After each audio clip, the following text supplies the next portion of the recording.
যদি তোমাকে হত্যা করা হয়, যদি তোমাকে টুকরা টুকরা করে জ্বালিয়ে পুড়িয়ে ভস্ম করা হয়, খবরদার শিরক করবে না। শিরক যে ব্যক্তি শিরক করবে জান্নাত তার জন্য হারাম হয়ে যাবে। আল্লাহ রাব্বুল আলামিন বলেন, ইন্নাহু মান ইউশরিক বিল্লাহি ফাকাদ হারামাল্লাহু আলাইহিল জান্নাতা ওয়া মাওয়াহুন নার ওয়া মা লিয-যালিমিনা মিন আনসার। যে ব্যক্তি আল্লাহ পাকের সঙ্গে যে কেউ হোক না কেন আল্লাহর সাথে যে শিরক করবে, আল্লাহ রাব্বুল আলামিন তার জন্য জান্নাতকে হারাম করে দিবেন। নাউযুবিল্লাহ পড়ে। তাকে আল্লাহ পাক জাহান্নাম দিবেন। কোথায় দিবেন? জাহান্নামের মধ্যে আল্লাহ পাক তাকে প্রবেশ করাবেন। সুতরাং এই শিরক হচ্ছে ক্ষমার অযোগ্য। আল্লাহ পাক শিরকের গুনাহ কখনো ক্ষমা করবেন না, একথা যেন আমাদের সকলেরই মনে থাকে। আল্লাহ ব্যতীত অন্য কাউকে ডাকা, কারো কাছে ফরিয়াদ করা, আল্লাহ সমকক্ষ মনে করা সম্পূর্ণরূপে শিরক। আল্লাহ পাক বলছেন, ওয়ালা তাদউ মিন দুনিল্লাহি মা লা ইয়ানফাউকা ওয়ালা ইয়াদুররুকা ফাইন ফাআলতা ফাইন্নাকা ইযাম মিনাল যালিমিন। আল্লাহকে ছেড়ে এমন কোন সত্তা কি দেখো না যারা তোমার কোনো উপকার করতে পারে না, তোমার কোনো ক্ষতিও করতে পারে না, তোমার কোনো উপকারও করতে পারে না। এগুলি যেমন মূর্তি পূজার ব্যাপারে বলা হয়েছে, এগুলি ঠিক তেমন দুনিয়ার ভালো মন্দ সবটাই হচ্ছে আল্লাহ রাব্বুল আলামিনের হচ্ছেন এর মালিক। সুতরাং ভালো মন্দ সবটার জন্য হাত পাততে হবে কেবলমাত্র কার কাছে? আল্লাহ পাকের কাছে। জোরে বলেন, কার কাছে? দেখুন আল্লাহ পাক তার রাসূলকে কি কথা বলছেন। আল্লাহ রাব্বুল আলামিন তার হাবিবকে বলছেন, ওয়াইয়ামসাসকাল্লাহু বিদুররিন ফালা কাশিফা লাহু ইল্লা হুয়া। আল্লাহ রাব্বুল আলামিন তিনি যদি তোমাকে কোনো বিপদ দেন, তাহলে পৃথিবীর এমন কেউ নাই যে সে বিপদ থেকে তোমাকে রক্ষা করতে পারে বা ঠেকাতে পারে। ওয়াইয়ুরিদকা বিখাইরিন ফালা রাদ্দা লিফাদলিহি। আর যদি আল্লাহ পাক আপনার কোনো ভালো করতে চান, উপকার করতে চান, তার থেকে সেই উপকার থেকে আপনাকে কেউ ফিরায় রাখতে পারবে না। তার মানে হলো আপনাকে যদি আল্লাহ ক্ষতি করতে চান, তা কেউ সেই ক্ষতি থেকে বাঁচাতে পারবেন না। আর যদি উপকার করতেও চান, তাও কেউ ঠেকাতে পারবে না। ভালো মন্দ যেটাই হোক সবটার মালিক হতেছেন আল্লাহ পাক। কে মালিক? আল্লাহ সুবহানাহু ওয়া তাআলা। এই কথাগুলি আমাদের কলিজার মধ্যে বদ্ধমূল হতে হবে। আমি এগুলি প্রায় প্রতি বছরই শিরকের ব্যাপারে কিছু না কিছু কথা বলি। তার কারণ হচ্ছে মূল আকীদা হচ্ছে আমাদের তাওহীদ। তাওহীদের উপরে প্রতিষ্ঠিত হতে হবে। একটা বিল্ডিং তৈরি করবেন, বিল্ডিংটার স্থায়িত্ব নির্ভর করবে আপনার সিমেন্ট ভেজাল কিনা।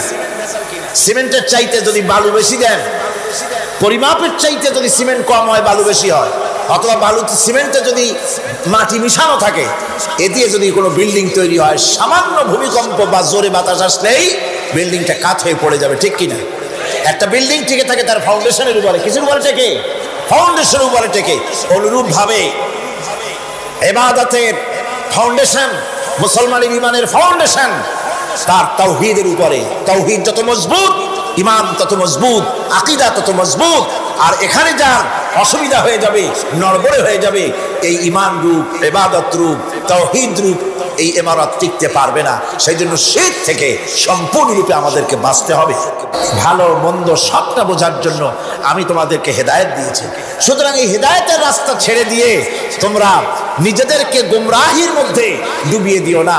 আমার দেওয়া হেদায়েতের রাস্তায় নিজেদেরকে পরিচালিত করার জন্য প্রচেষ্টা করো।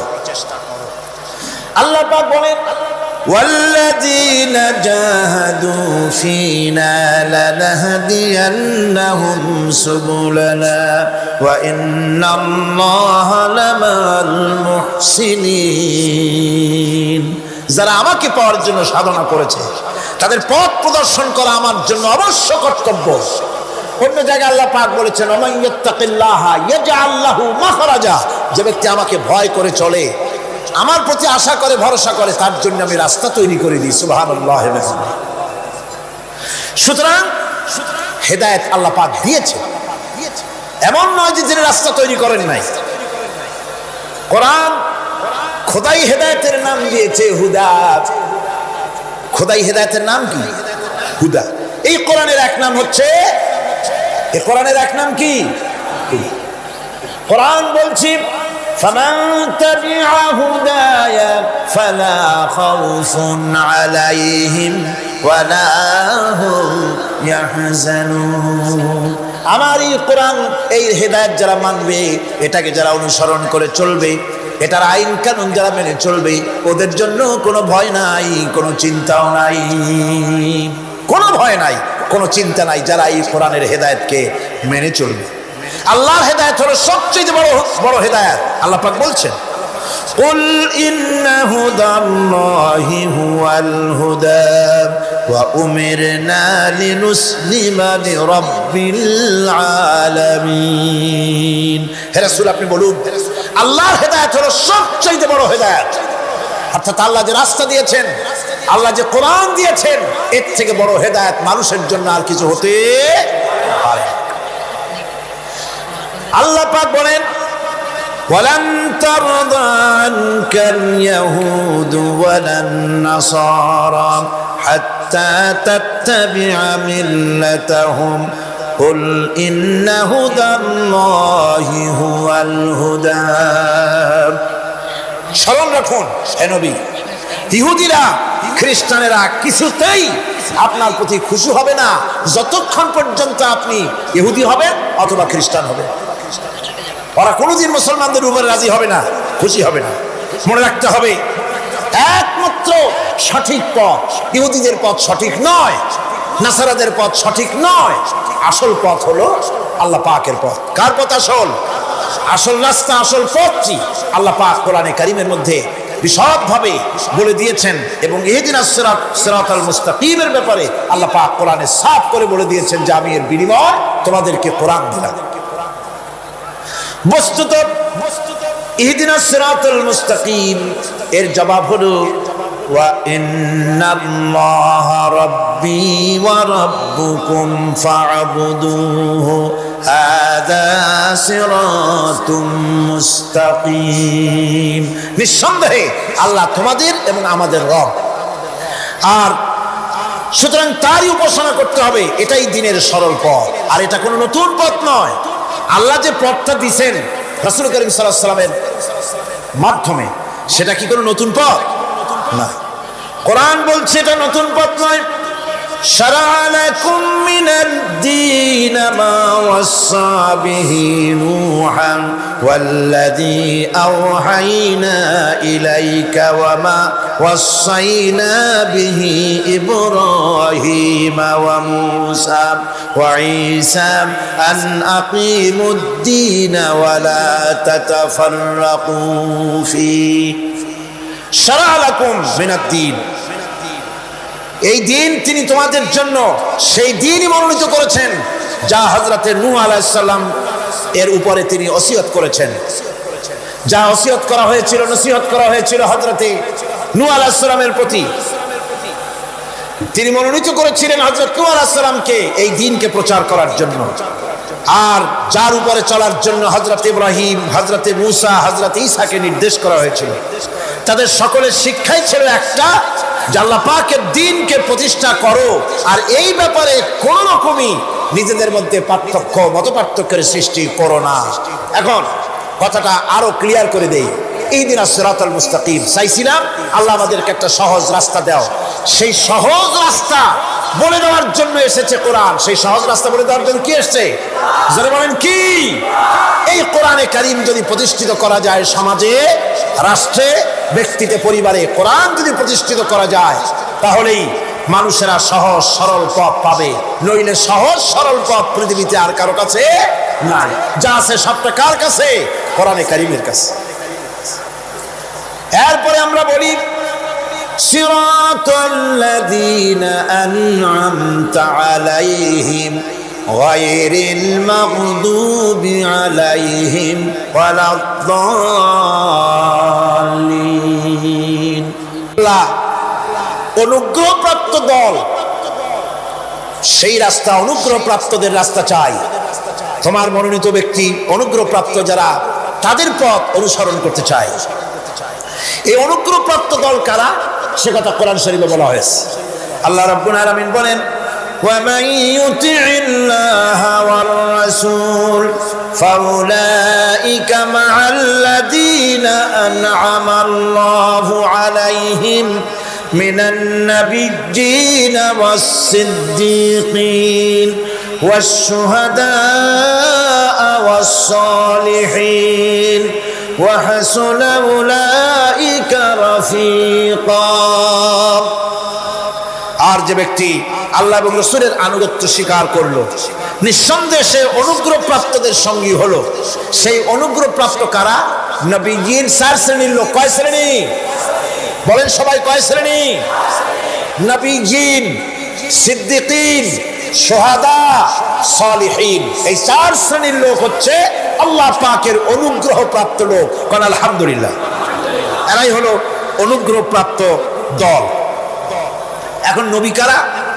নবী হচ্ছেন যারা নাকি আল্লাহ পাকের কাছ থেকে ওহীপ্রাপ্ত হয়েছেন, নিখিল মানুষের চিরন্তন শান্তি এবং কল্যাণের জন্য আল্লাহ পাকের নিকট থেকে সত্যের বিধান লাভ করেছেন।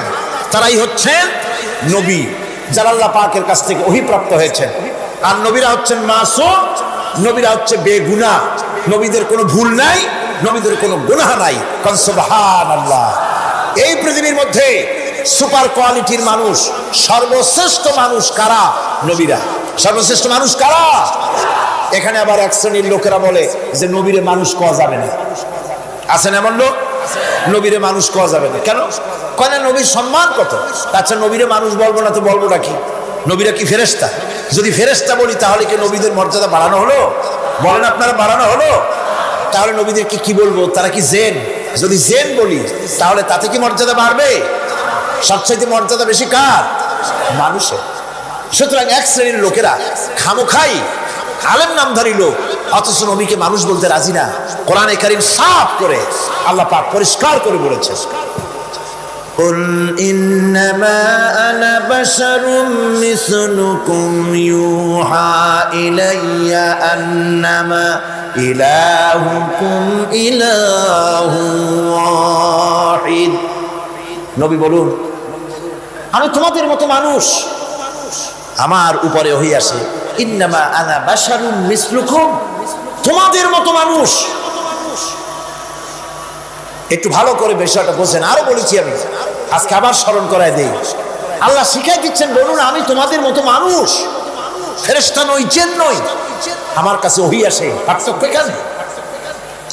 তবে আরো পার্থক্য আছে। সেটা হচ্ছে আমরা হচ্ছি সাধারণ মানুষ, নবীরা হচ্ছেন অসাধারণ মানুষ। সুবহানাল্লাহ। আমরা হচ্ছি মানব, রাসূল আল্লাহর পয়গম্বররা হচ্ছেন মহামানব। কথা বুঝে আসছে? তার মানে হলো আমরা সাধারণ মানুষ।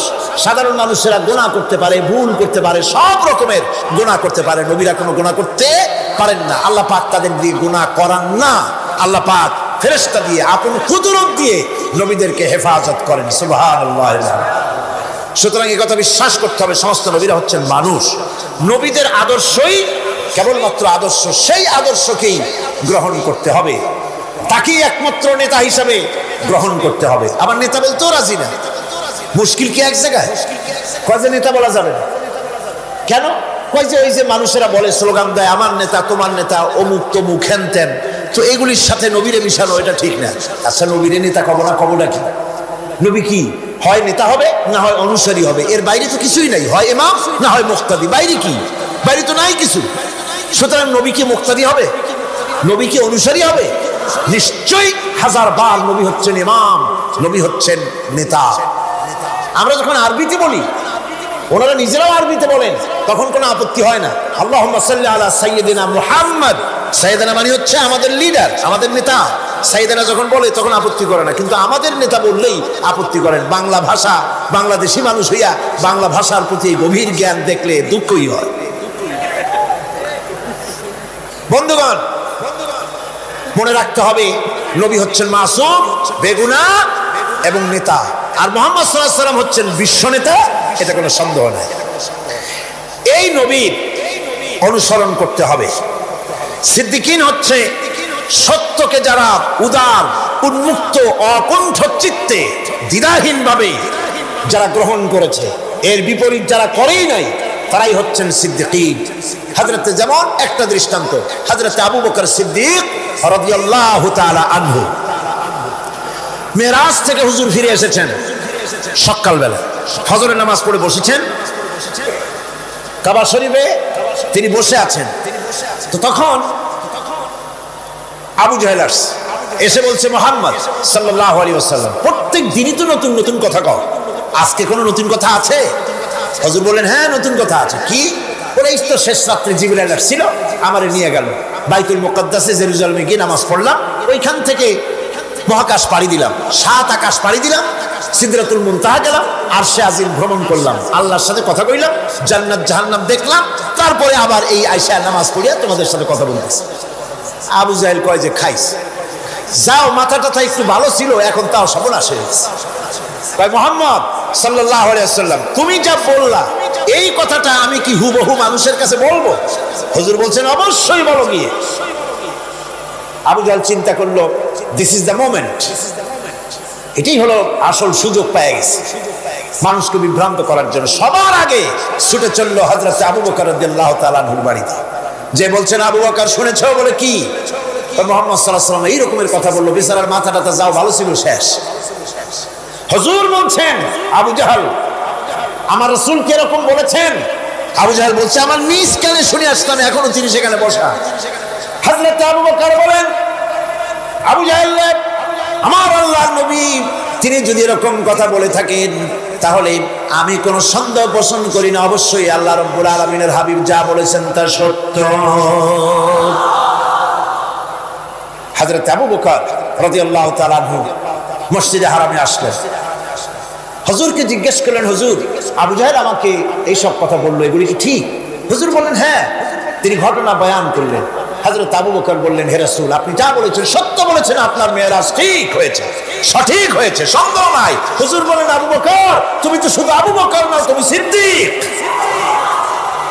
সত্যকে যারা অকুণ্ঠ চিত্তে, অকুণ্ঠ চিত্তে, দ্বিধাহীনভাবে যারা সত্যের সামনে মাথা নত করেছে, গ্রহণ করে নিয়েছে, দ্বিমত পোষণ করে নাই, কোন রকমের দুষ্ট বুদ্ধির আশ্রয় গ্রহণ করেনি, উল্টাপাল্টা করেনি, এই সমস্ত মানুষেরই হলো সিদ্দিক। আর এদের দলকেই সিদ্দিকিন বলা হয়। তাহলে নবীয়িন, সিদ্দিকিন, এনারা হচ্ছেন নেয়ামত প্রাপ্ত। 3 নম্বরে হচ্ছে শুহাদা, সত্যকে যারা সত্যের সাক্ষী দিয়েছে, সত্যের সাক্ষ্যদাতা। সত্য হচ্ছে ইসলাম। সত্য কি? ইসলাম। সত্য হচ্ছে আল্লাহ, সত্য হচ্ছে নবী, সত্য হচ্ছে কোরআন, সত্য হচ্ছে হাদিস। এই মহাসত্যকে যারা স্বীকৃতি দিয়েছে,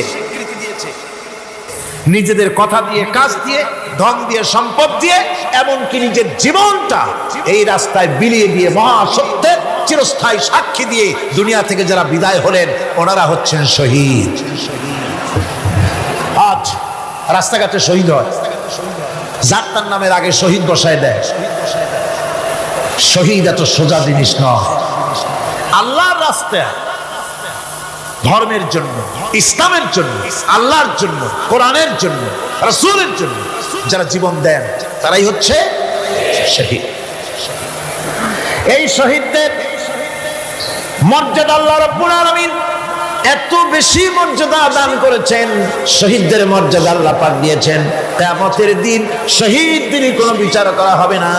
আল্লাহ রাব্বুল আলামিন শহীদদেরকে বিনা বিচারে জান্নাত দিয়ে দিবেন। শহীদের বিশাল মর্যাদা, বিরাট মর্যাদা। এই শহীদ শাহাদাতের তামান্না প্রত্যেক মুসলমানের ভিতরে থাকতে হবে। হুজুর বলেছেন, শহীদি মওতের যন্ত্রণা পিঁপড়ায় কাটার যন্ত্রণার চাইতে বেশি কিছু নয়। শাহাদাত হচ্ছে এপারে মওত আর ওপারে আল্লাহর সঙ্গে দেখা হয়ে যাবে। শহীদি মওত হচ্ছে আল্লাহর সঙ্গে দেখা করার একটা সেতু বন্ধন, একটি সেতু, একটি ব্রিজ, একটা পুল, একটা সাঁকো। এপারে দুনিয়া, ওপারে আল্লাহ পাকের সঙ্গে দেখা হবে। সুবহানাল্লাহ। ভাইরা, ইসলামের জন্য যারা জীবন দিলেন, যারা শাহাদাত বরণ করলেন, তারা জাতির সম্মানের পাত্র। সেই সম্মান, সেই মর্যাদা আল্লাহ রাব্বুল আলামিন শহীদদের প্রদান করেছেন। হযরত আব্দুল্লাহ জুলবাজাদাইন, যার কথা বুখারীতে লেখা হয়েছে। সুবহানাল্লাহ। যুবক মানুষ ইসলাম কবুল করেছেন। ইসলাম কবুল করতে গিয়ে বাড়ি ঘর জায়গা জমি কিছুই ছিল না। ছোট্ট অবস্থায় বাবা মারা গেছে, চাচার ঘরে লালিত পালিত হচ্ছিলেন। এরপরে রাসূলের প্রতি ঈমান আনবেন, চাচার ভয়তে পারেন না। হুজুর হিজরত করলেন। আব্দুল্লাহ, তার নাম ছিল আব্দুল উজ্জা। তিনি চলে গেলেন চাচার কাছে। চাচা গো, মুহাম্মদ সাল্লাল্লাহু আলাইহি ওয়াসাল্লাম আল্লাহর নবী, ব্যাপারে তোমার মত কি? তিনি বলেন, আমারও তো তাই মনে হয়। যদি তাই মনে হয় তার উপর ঈমান আনবেন কিনা? চাচা বলে, না, কখনো ঈমান আনবো না। ভাতিজা বলতেছেন, চাচাজি, বছরের পর বছর ধরে অপেক্ষা করতেছিলাম, আমি আপনার অধীনে আছি বলে ইসলাম কবুল করতে পারি নাই। আমার ইচ্ছা ছিল আপনি আগে করবেন, তারপরে আপনাকে দেখা দেখি আমি করব। কিন্তু আপনি যখন ইসলাম কবুল করলেন না, আর করবেন না বলে যখন ঘোষণা দিলেন, আপনাকে উপস্থিত রেখে আমি ঘোষণা দিলাম, লা ইলাহা ইল্লাল্লাহু মুহাম্মাদুর রাসূলুল্লাহ। চাচা বলছে, ভাতিজা, এর পরিণাম জানো? কয় না, জানি না। এর পরিণাম হচ্ছে তুমি আমার বাড়িতে থাকো, আমার বাড়ি ছাড়তে হবে। বললেন, রাজি আছে। উট ছাগল ভেড়া ঘোড়া যা দিছি ছাড়তে হবে। বলছে, রাজি আছে। চাচা বলছে, শুধু তাই নয়, পরনের যে লুঙ্গি আছে, গায়ে যে জামা আছে, তামার পয়সার লুঙ্গি জামা ছাড়তে হবে। ভাতিজা বলছে, ইমানের জন্য যা চাও সব ছাড়িয়ে দেব। জামা লুঙ্গি খুলে ফেলে দিয়া দিলেন। হাদিস। তিনি চলে গেলেন মায়ের কাছে। ওই অবস্থায় মা এই যুবক ছেলেকে উলঙ্গ অবস্থায় দেখে দুই হাত দিয়ে নিজের চোখ চেপে ধরেছেন। বাবা, তোমার এই অবস্থা কেন? ছেলে বলছেন, মা, ঈমান আনার কারণে আমার এই অবস্থা হয়েছে। মা বলে, বাবারে কি চাও আমার কাছে? আব্দুল উজ্জা বলছে, মা, কিচ্ছু চাই না, একটুখানি কাপড় আমারে দাও, আমি বিশ্ব নবী মুহাম্মদ সাল্লাল্লাহু আলাইহি ওয়াসাল্লামের খেদমতে যেতে চাই। মায়ের কাছে পুরানা কম্বল ছিল, কম্বলটা তিনি দিয়ে দিলেন। হযরতে, এখনো তো সে মুসলমান হয়নি, ওই কম্বলটা ছিঁড়ে নিয়ে দুই টুকরা করে কম্বলটা পরলেন, আদাটা, তাতে করে হাঁটু ঢাকে না, আর একটা কোনো রকম গায়ে দিলেন। এরপরে হেঁটে হেঁটে কষ্ট করে মদিনায় চলে গেলেন। মসজিদে নববীর ভিতরে ঢুকে দরজার কাছে বসা বিশ্বনবী জনাবে মুহাম্মদ রাসূলুল্লাহ সাল্লাল্লাহু আলাইহি ওয়াসাল্লাম মসজিদে নববীতে, যুবক, হাতের উপরে কাপড়, মাথার চুল উস্কো খুস্কো চেহারা, ক্ষুধার্ত চেহারা। হুজুর জিজ্ঞেস করছেন, তুমি কে? তিনি বললেন, আমার নাম আব্দুল উজ্জা। তোমার এই অবস্থা কেন? তিনি বললেন, হুজুর, ঈমান আনার জন্য বাড়ি ঘর জায়গা জমিন উট বাছুর সব হারাইছি, এমনকি পরনের লুঙ্গিও আমারে দেয় নাই, মার কম্বলটা ছিঁড়িয়ে এনেছি। নবীজি আসহাবে সুফফার ভিতরেই তাকে বসতে দিলেন, তাকে থাকতে দিলেন, আর বললেন, তারে কোরআন শরীফ শিখাবা। আব্দুল উজ্জাকে হুজুর বললেন, তোমার নাম উজ্জা নয়, তোমার নাম আব্দুল্লাহ। হাদিস শরীফে এসেছে, আল্লাহর কাছে দুইটা নাম বেশি প্রিয়, একটা হচ্ছে আব্দুল্লাহ, আর একটা হচ্ছে আব্দুর রহমান। মুসলমান হলেন। এরপরে আসহাবে সুফফার মধ্যে বসে আছেন, কোরআন শরীফ জোরে জোরে তেলাওয়াত করেন। আসহাবে সুফফা রাসূলের কাছে নালিশ করলেন, অভিযোগ করলেন, হুজুর, এই আব্দুল্লাহর কোরআন শরীফ এত জোরে পড়ে, তার চিল্লানির জ্বালায় আমরা বিশ্রাম করতে পারি না। নবীজি বললেন, সাহাবীরা, আব্দুল্লাহকে বেশি করে চিল্লাইতে দাও, বাধা দিও না, কারণ তার ঈমান বড় দামের ঈমান হয়েছে, ঈমান আনতে গিয়ে কিছু আনতে পারে নাই। তাকে বাধা দিও না, প্রাণ ভরে চিল্লাইতে দাও, জোরে জোরে পড়তে দাও। ইতিমধ্যে তাবুকের যুদ্ধের রণদামামা বেজে উঠেছে। রোমান সৈন্যরা হুজুরের সঙ্গে যুদ্ধ করবে, জিহাদ করবে, ইসলামকে পরাজিত করার জন্য তারা আক্রমণের প্রস্তুতি নিল। নবীজি রোমানদের সঙ্গে লড়াই হবে বলে সাহাবায়ে কেরামদের কাছে সাহায্য চাইলেন। যার কাছে যা আছে অস্ত্রপাতি জমা করো, টাকা দাও, পয়সা দাও। সবাই মিলে দিতে লাগলেন। দিতে দিতে মহিলারা গলার হাত, নাকের ফুল, কানের দুল হুজুরের সামনে স্তূপ হয়ে গেছে, টাকা করি, সোনা দানা সব শুদ্ধ। হুজুর বলছেন, সাহাবীরা সবাই তো সব জিনিস দিলে, আমার আবু বকর রে দেখি না কেন? হযরত আবু বকর রাদিয়াল্লাহু তাআলা আনহু একটা পিলারের আড়ালে দাঁড়ানো ছিলেন। হুজুরের ডাক শুনে তিনি আসলেন, হাতে ছোট্ট একটা থলি, চোখে পানি। থলিটা হুজুরের হাতে তুলে দিলেন। হুজুর থলি ছাড়লেন, দেখা গেল কয়েকটা দিরহাম আর কয়েক কেজি গম, আর কিছু নেই। হুজুর তাকালেন, দেখছেন আবু বকর রাদিয়াল্লাহু তাআলা আনহুর চোখের পানিতে দাড়ি ভিজে ভিজে পড়তেছে। হুজুর বললেন, আমার সাহাবীরা, আজ তোমরা সকলে মিলে যে দান করেছো, সেই দানের তুলনায় আবু বকর যে দান করেছে আল্লাহ রাব্বুল আলামিনের কাছে তা বেশি মূল্য হয়েছে। মনের মধ্যে অনেকের প্রশ্ন জাগলো, কেমন করে তা হলো? আমরা এত এত দিলাম। হুজুর জিজ্ঞেস করলেন, ও সাহাবী, তুমি কত দিয়েছো? বাড়ি কত আছে? তিনি বললেন, এত দিছি, এত আছে। তুমি কত দিয়েছো? কত রেখে এসেছো? প্রত্যেকে এরকম বলল। হযরতে ওসমান, হযরতে ওমর, হযরতে আলী রিদওয়ানুল্লাহ তাআলা আলাইহিম আজমাইন, তারাও বললেন, অর্ধেক এনেছি, অর্ধেক থুয়ে আসছি, 2 ভাগ এনেছি, 1 ভাগ রেখে আসছি। সব শেষে নবীজি হযরত আবু বকর রাদিয়াল্লাহু তাআলা আনহুকে প্রশ্ন করলেন, আবু বকর, তুমি কি এনেছো আর বাড়ি কি রেখে এসেছো? হযরত আবু বকর বলেন, ইয়া রাসূলুল্লাহ, ইয়া হাবিবাল্লাহ, আমার বাড়িতে জাগতিক সম্পদ বলতে যা বোঝায় সবটুকু এনে নবীজির কদম মোবারকে দান করে দিয়েছি। আবু বকরের ঘরে এখন আল্লাহ আর তার রাসূল ছাড়া কোনো জিনিস বাকি নাই, যা ছিল সব এসেছে। হুজুর জিহাদে রওনা হলেন 30,000 সৈন্য সাথে, 30,000 সৈন্য নিয়ে নবীজি তাবুকের দিকে চললেন। পথের মধ্যে হযরত আব্দুল্লাহ এসে হুজুরের সামনে দাঁড়ায় গেছেন। আব্দুল্লাহ এসে বলেন, ইয়া রাসূলুল্লাহ, একটু দাঁড়ান। এই জিহাদে মেয়ে লোক, পুরুষেরা, সাহাবীরা সবাই প্রাণ ভরে দান করলো, কিন্তু আমি এমন এক বান্দা, আল্লাহর কিছুই দিতে পারলাম না। আমার তো দেওয়ার মতো কিছুই নাই হুজুর, আমার দেওয়ার মতো কিছুই নাই। তবে আমি আপনার কাছে দোয়া চাই, আপনি দোয়া করুন, আমি যেন এই যুদ্ধে, এই জিহাদের ময়দানে আমি যেন শহীদ হতে পারি। নবীজি বললেন, একটু বাকল নিয়ে আসো গাছের। একটা গাছের বাকল আনা হলো। এই বাকলটা হুজুর নিজ হাতে আব্দুল্লাহর হাতে বাঁধা দিলেন আর বললেন, রব্বুল আলামিন, আমি আব্দুল্লাহর রক্ত কাফেরদের জন্য হারাম করে দিলাম। হযরত আব্দুল্লাহ কেঁদে জারজার হয়ে যাচ্ছেন, বলছেন, ইয়া রাসূলুল্লাহ, আমি চাইলাম শহীদ হব, আর আপনি আমার রক্তকে কাফেরদের জন্য হারাম করে দিলেন। হুজুর বলেন, আব্দুল্লাহ রে, এখন যদি তোমার মৃত্যু জ্বরের ভিতর হয়, আল্লাহ রাব্বুল আলামিন তোমারে শাহাদাত নসিব করে দিবেন। তাবুকের ময়দানে হুজুর চলে গেলেন। কয়েকদিন পরে খবর আসলো হুজুরের কাছে, আব্দুল্লাহ কয়েকদিন জ্বর ভোগ করে আব্দুল্লাহ মারা গিয়েছেন। হুজুর বললেন, তার জানাজার ব্যবস্থা করো, কাফন দাফনের ব্যবস্থা করো। ব্যবস্থা হয়ে গেল। রাতের বেলায় দাফন হবে। একজন লোক কবরের কাছে দাঁড়ায় টিম টিম করে একটা আলো নিয়ে দাঁড়ায় আছে, আর একজন লোক কবরের ভিতরে নেমেছেন। 2 ব্যক্তি লাশ 2 হাতে উঁচু করে নিয়ে আসতেছেন কবরের কাছে। যিনি কবরের ভিতরে দাঁড়ানো, তিনি বলতেছেন, লাশ বহন করে তোমরা যে 2 জন আনতেছো, লাশের সাথে খবরদার বেয়াদবি করো না, তোমাদের ভাইয়ের সঙ্গে আদব করো।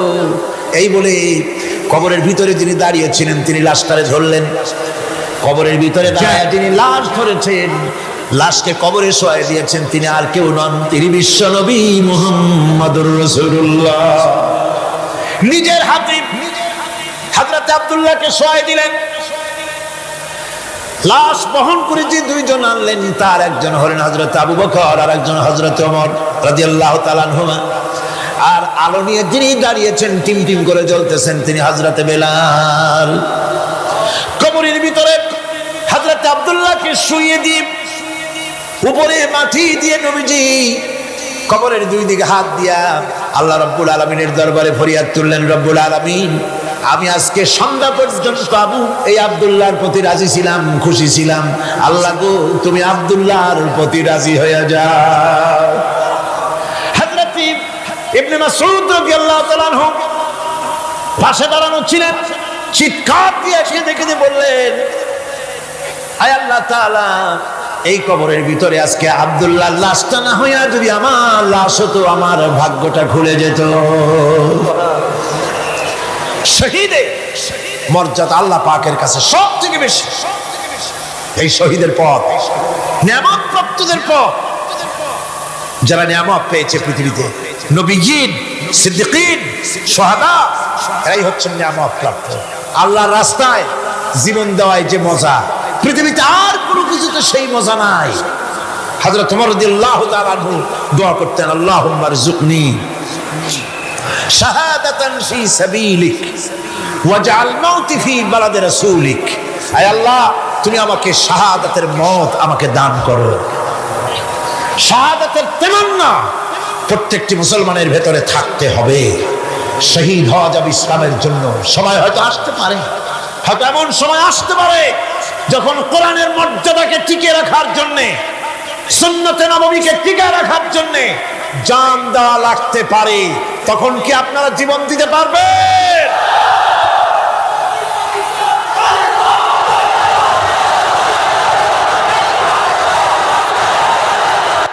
قل يا عبادي الذين اسرفوا على أنفسهم لا تقنطوا من رحمة الله।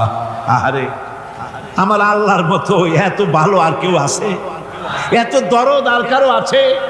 আমার আল্লাহ বলেন, ও নবী, আপনি শুনায় দেন, হে আল্লাহর বান্দারা, তোমরা যারা নিজেদের উপরে বাড়াবাড়ি করেছো, নিজেদের উপরে জুলুম করেছো, অত্যাচার করেছো, আমি আল্লাহর রহমত থেকে নিরাশ হয়ে যেও না। মানুষ যদি অপরাধ করে, বাপের সাথে অপরাধ করেছে, মায়ের সাথে অপরাধ করেছে, মা বাবা সন্তানের চাইতে এত বড় কল্যাণকামী তো আর কেউ নাই, কিন্তু মা বাবা কোনোদিন বলে না, আয় আমার ছেলে তোরে মাফ করে দেই, এরকম বলে নাকি? মন চায় ছেলে যদি মাফ চাইতো, খুশি হয়ে মাফ করে দিতাম, কিন্তু কেন যে আসে না, ডাকে না যে আয় মাফ করে দেই। মা বাপ আপনাকে এত ভালোবাসে, সেই মা বাপও আপনাকে বলে না যে আয় মাফ করে দেই। আমার আল্লাহ হচ্ছেন এমন আল্লাহ, আল্লাহ রাব্বুল আলামিন ডাকেন, এ বান্দা, খুন করেছিস ফিরে আয়, জিনা করেছিস ফিরে আয়, হত্যা করেছিস ফিরে আয়, চুরি করেছিস ফিরে আয়, কুফরি করেছিস ফিরে আয়, সুদ খেয়েছিস, ঘুষ খেয়েছিস, মদ খেয়েছিস ফিরে আয়, এসে আমার দরবারে চোখের পানি ফেল, আমার দরবারে কাঁদাকাটি কর।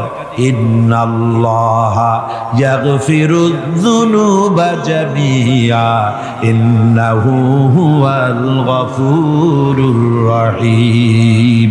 আমার দরবারে চোখের পানি ফেলে কাঁদ, আমি রব্বুল আলামিন জিন্দেগীর গুনাহ মাফ করে দেব।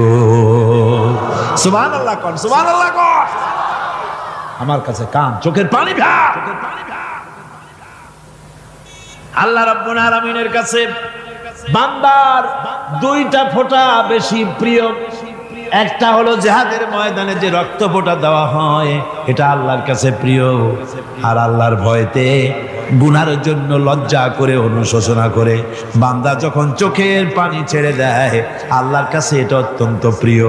নবীজি বলেছেন, বান্দা যখন গুনার ভয়তে, আল্লাহর ভয়তে, জাহান্নামের ভয়তে অনুশোচনা করে যখন চোখ দিয়া পানি ছেড়ে দেয়, ওই চোখের পানি নাকের অর্ধেক আসতে না আসতে আল্লাহ রাব্বুল আলামিন বান্দারে মাফ করে দেন। আল্লাহ বরদাস্ত করতে পারেন না যে বান্দা কান্দু। আমার ভাইরা, আল্লাহ রহমত, এই পৃথিবীতে আল্লাহর রহমতকে 100 ভাগ করা হয়েছে। আল্লাহ রহমতের কত ভাগ? এই 100 ভাগের 1 ভাগ সারা পৃথিবীতে ছড়াই দেওয়া হয়েছে। আর 99 ভাগ কার কাছে? আল্লাহর কাছে। একটা ভাগ দুনিয়া ছড়ানো হয়েছে আদম আলাইহিস সালাম থেকে নিয়ে এই পর্যন্ত, এখান থেকে নিয়ে কিয়ামত পর্যন্ত পৃথিবীতে যত মানুষ আসবে, যত প্রাণী আসবে, তাদের মধ্যে প্রাণী জগতেও গাভী তার বাছুরকে ভালোবাসে ঠিক কিনা, হাতি তার বাচ্চাকে ভালোবাসে ঠিক কিনা, মুরগি তার বাচ্চাকে ভালোবাসে কিনা, প্রত্যেক মাই তার সন্তানকে ভালোবাসে মানুষের মতো। এই ভালোবাসা, স্নেহ, এই মমতা, এই করুণা, এই মহব্বত একটা ভাগ দুনিয়ায় দেওয়ার পর আপনি আর আমি যতটুকুন ভাগে পেয়েছি, সেই মহব্বত স্ত্রীর মহব্বতে অস্থির, মায়ের মহব্বতে অস্থির, সন্তানের মহব্বতে অস্থির। এখন চিন্তা করেন, একটা ভাগ সারা পৃথিবীতে বিতরণ করার পর যেটুক পেয়েছি, তাতে যদি এত মহব্বত হয়, তাহলে এর 99 ভাগ মহব্বত যে আল্লাহর কাছে জমা আছে, এই বান্দার জন্য তার কত মহব্বত, এই বান্দার জন্য কত করুণা তার, কত মহব্বত তার, কত দয়া তার।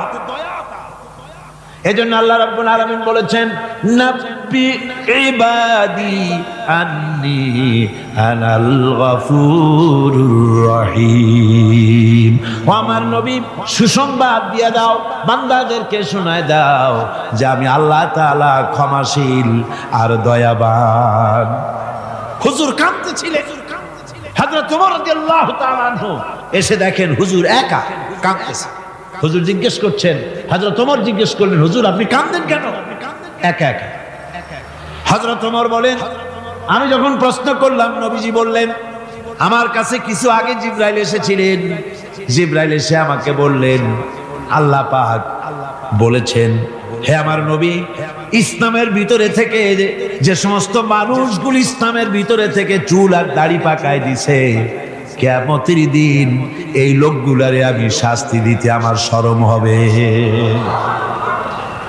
হযরত ওমর বলেন, হুজুর উম্মতের জন্য কত বড় খুশ খবর এটা, আর আপনি কাঁদতেছেন। হুজুর বলেন, ওমর তুমি জানো না, আমার কান্নার কারণ ভিন্ন। আমার কান্নার কারণ হলো যে আল্লাহ রাব্বুল আলামিন কিয়ামতের দিন দাড়ি চুল পাকা বান্দারে শাস্তি দিতে শরম করবেন। সেই দাড়ি চুল পাকা বান্দাগুলি আল্লাহর সাথে নাফরমানি করতে শরম করে না। আমি এই লজ্জায় কাঁদতেছি। ভাইরা, হুজুর আল্লাহ পাক বলেন, আমার নবী, রাতের আধারে যখন একটা বুড়া আমার দরবারে হাত উঁচু করে, একটা বুড়া মানুষ রাতের আধারে যখন আমার দরবারে হাত উঁচু করে, আর যখন বলতে থাকে, রব্বুল আলামিন, আমার পেছনের জীবনটা বড় খারাপ করেছি, এমন কোন কাজ জীবনে করি নাই যা তোমার কাছে কিছু দাবি করতে পারি, সব রকমের নাফরমানি করেছি, আজ আমি বুড়া হয়ে গেছি, কামাই করতে পারি না, ছেলে আমাকে চোখে দেখতে পারে না, পুত্রবধূ আমাকে ঘরে জায়গা দেয় না, আমার স্ত্রী আমাকে দেখতে পারে না, রোজগার করতে পারি না, হাঁটতে পারি না, চলতে পারি না, সবার কাছে আমি ফিতা হয়ে গেছি, আমি দাঁড়াতে পারি না, কোমরে ব্যথা পাই, হাঁটুতে ব্যথা পাই, চলতে পারি না, কানে শুনতে পাই না, চোখে দেখতে পারি না, আর তোমার কাছে কিছু চাইয়া নেব এমন ভালো কাজও করি নাই।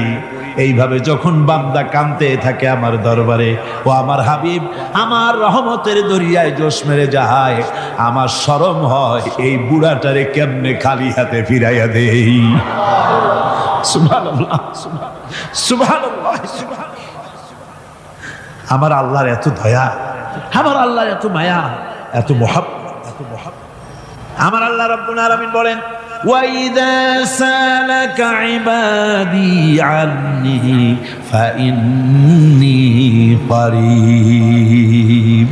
ও আমার হাবিব, আমার বান্দা আমার ব্যাপারে প্রশ্ন করে, আমি বান্দার একদম নিকটে। কোরআন শরীফের ভিতরে যত জায়গায় রাসূলকে বলা হয়েছে সুয়ালের কথা, আপনাকে প্রশ্ন করা হয়, আল্লাহ তার জবাব কুল এই কথা বলে জবাব দিয়েছেন। যত জায়গায় সুয়াল এসেছে, যেমন কোরআনে কারীমের মধ্যে আল্লাহ পাক বলেন, ওয়ায়াসআলুনাকা আনিল মাহিদ, মেয়েদের হায়েজ সম্পর্কে জিজ্ঞাসা করা হয়, কুল হিয়া আযা, হে নবী আপনি বলুন। এভাবে করে কুল দিয়ে জবাব দেওয়া হচ্ছে। আবার প্রশ্ন করা হচ্ছে ওয়ায়াসআলুনাকা আনিল আনফাল, এই গনিমতের মাল সম্পর্কে হুজুর আপনাকে, হে নবী আপনাকে প্রশ্ন করা হয়। আল্লাহ কুল দিয়া জবাব দিলেন, আল্লাহ বলেন আপনি বলেন। ওয়ায়াসআলুনাকা আনিল খামরি ওয়াল মাইসির, আল্লাহ পাক বলেন নবী আপনারে প্রশ্ন করা হয় কুল ফিহিমা ইসমুন কাবীর, আল্লাহ কুল দিয়া বললেন তুমি বলো। আবার বলা হলো ওয়ায়াসআলুনাকা আনিল আহিল্লা কুল হিয়া মাওয়াকিতু লিন্নাস, ও নবী আপনাকে প্রশ্ন করা হয় চাঁদের ক্রমবর্ধমান এবং ক্রমহ্রাস, এই যে বাড়ে আর কমে, পূর্ণিমা হয় অমাবস্যা হয়, কেন হয় আপনি বলুন। কুল, আপনি বলেন এটা আমি অক্ত এবং সময়, বছর আর দিন গণনা করার জন্য পৃথিবীবাসীদের জন্য বিনা পয়সায় একটা ক্যালেন্ডার বানাইয়া আকাশে ঝুলাই রেখেছি। এভাবে যত জায়গায় এসেছে আপনাকে প্রশ্ন করা হয়, তত জায়গায় আল্লাহ জবাব দিয়েছেন কুল, আপনি বলেন। গোটা কোরআন শরীফের ভিতরে এই একটি মাত্র জায়গা যেখানে বলা হয়েছে আপনাকে প্রশ্ন করা হয়, আল্লাহ এখানে বলতে পারতেন কুল, আপনি বলেন, আল্লাহ তোমাদের নিকটবর্তী, এভাবে জবাব হয় না।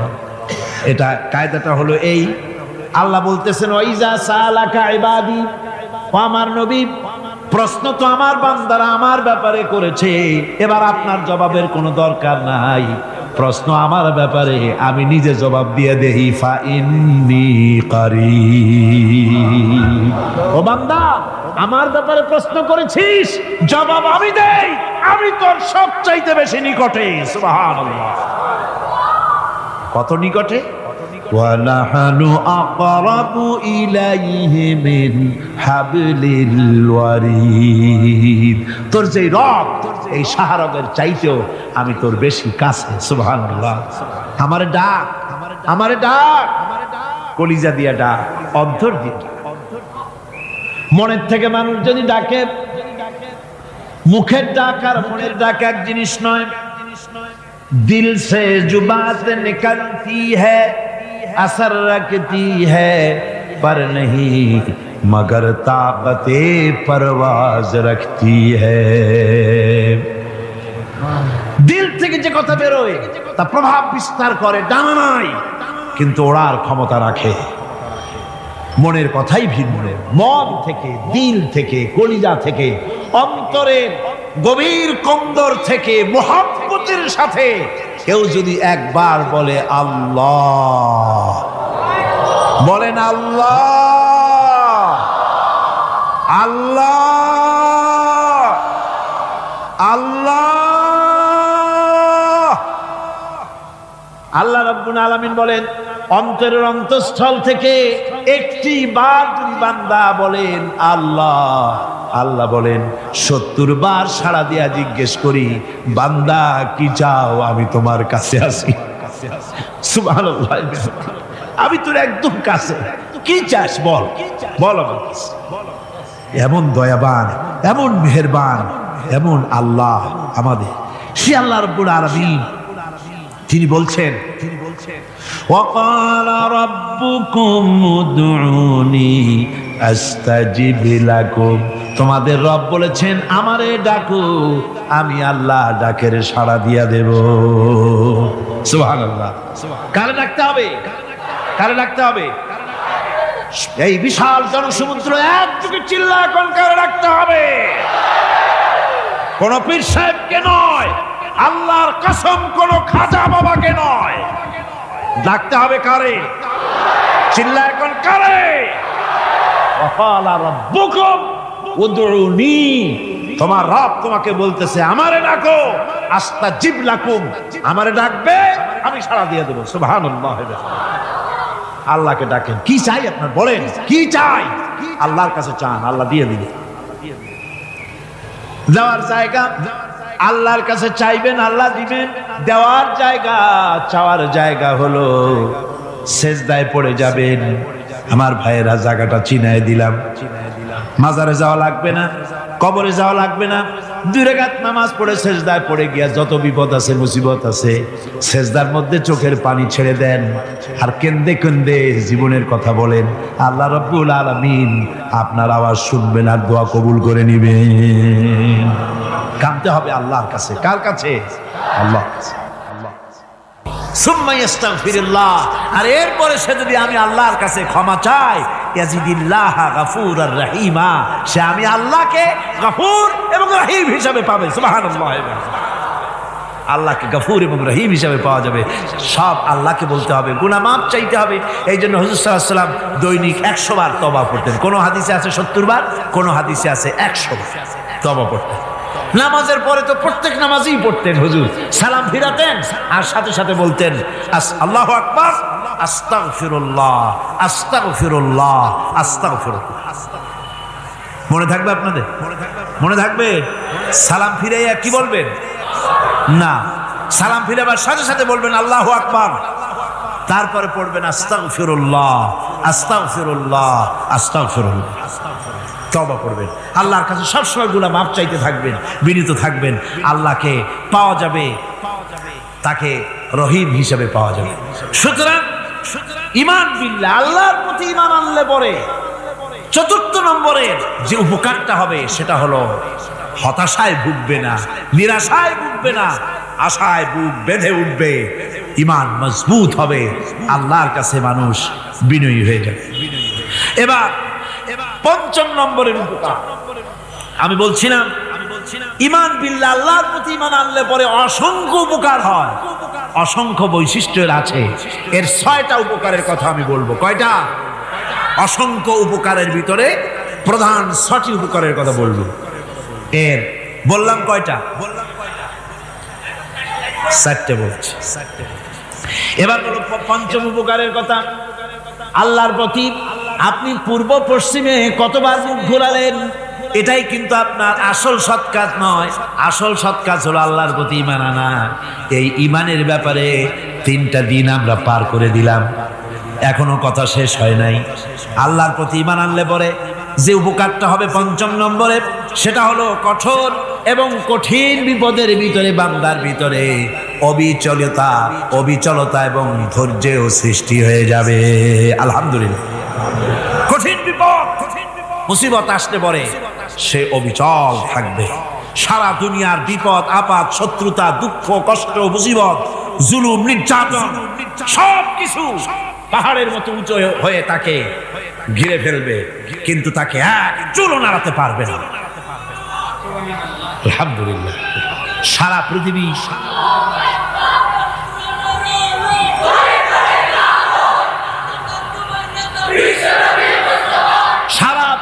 একদিকে আর সে একা একদিকে থাকবে। বিরোধিতা তো হবেই, বিপদ তো আসবেই। কবি বলতেছেন, সাথে জাকা রহা হ্যায় আজল সে তা ইমরোজ, সাথে জাকা রহা হ্যায় असल से ता इमरोज, चरागे मुस्तफावी से शरारे बुल हबीस। সে আগমন কাল থেকে শুরু করে মুস্তাফা সাল্লাল্লাহু আলাইহি ওয়াসাল্লামের দীপ শিখার সাথে আবু জেহেল, আবু লাহাবের অগ্নিস্ফুলিঙ্গের টক্কর লেগেই আছে। রাসূলুল্লাহ আল্লাহর দেওয়া এই বিধান, এই দ্বীনের বাতিটা টিম টিম করে জ্বলেছে। আর গোরকি, টর্নেডো, হাজার হাজার মাইল বেগে হেরিকেন এসেছে, গোরকি এসেছে, টর্নেডো এসেছে, টাইফুন এসেছে, কিন্তু এই আলো নিবাইতে পারে নাই। সুবহানাল্লাহ। এই আলো নিবাতে পারে নাই। এই শত্রুতা চিরকালে নিবাতে পারবে না। কারণ হচ্ছে আল্লাহ রাব্বুল আলামিন বলেছেন, ইউরিদুনা লিইউতফিউ নূরাল্লাহি বিআফওয়াহিহিম ওয়াল্লাহু মুতিম্মু নূরিহি ওয়ালাউ কারিহাল কাফিরুন। ওরা চায় মুখের ফু দিয়ে আমার আলোকে নিভিয়ে দেবে, কিন্তু আমি আমার আলোকে পূর্ণতা দান করব। তাতে কাফের বেঈমানদের কলজায় যত জ্বালা যন্ত্রণা হোক, আমার দ্বীন কেউ মিটাই দিতে পারবে না। কোন সুবহানাল্লাহ। সুতরাং বিপদে অবিচলতা আসবে, সে অটল হবে, মজবুত হবে। কোরআনে কারীম বলতেছে ওয়া কাযালিকা জাআলনা লিকুল্লি নাবিয়্যিন আদুওয়াম মিনাল মুজরিমিন। এই পৃথিবীতে এমনি করে আমি সকল নবীদের শত্রু বানিয়েছি, সব পাপিষ্ঠ অপরাধীদেরকে। নবীদের সাথে বিরোধিতা করেছে কারা? পাপিষ্ঠরা, অপরাধীরা। আজও খুঁজে দেখেন, আজও ইসলামী আন্দোলনের বিরোধিতা যারা করে সবগুলি কি পাপিষ্ঠ। সত্য কি না কর? ইসলামী আন্দোলনের বিরোধিতা যারা করে হিসাব করে, চোখ দিয়ে তাকায় দেখেন, খুঁজে দেখেন তাদের নামগুলি। মদখোর, জিনাকার, বদমাশ, চোর, হাইজাকার, বেনামাজি, লুটেরা, মিথ্যাবাদী, সবচাইতে সমাজের নিকৃষ্ট লোকগুলি ইসলামের বিরোধিতা করে।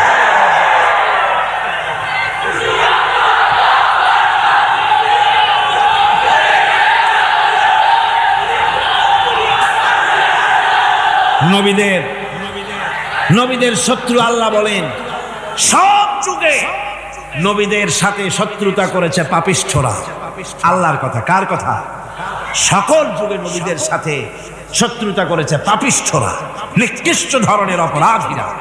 সুতরাং নবী রাসূলদের অবস্থা যখন এই, তখন দ্বীনের দাওয়াত যারাই দেবে তাদের কিসমত এরকম হবেই।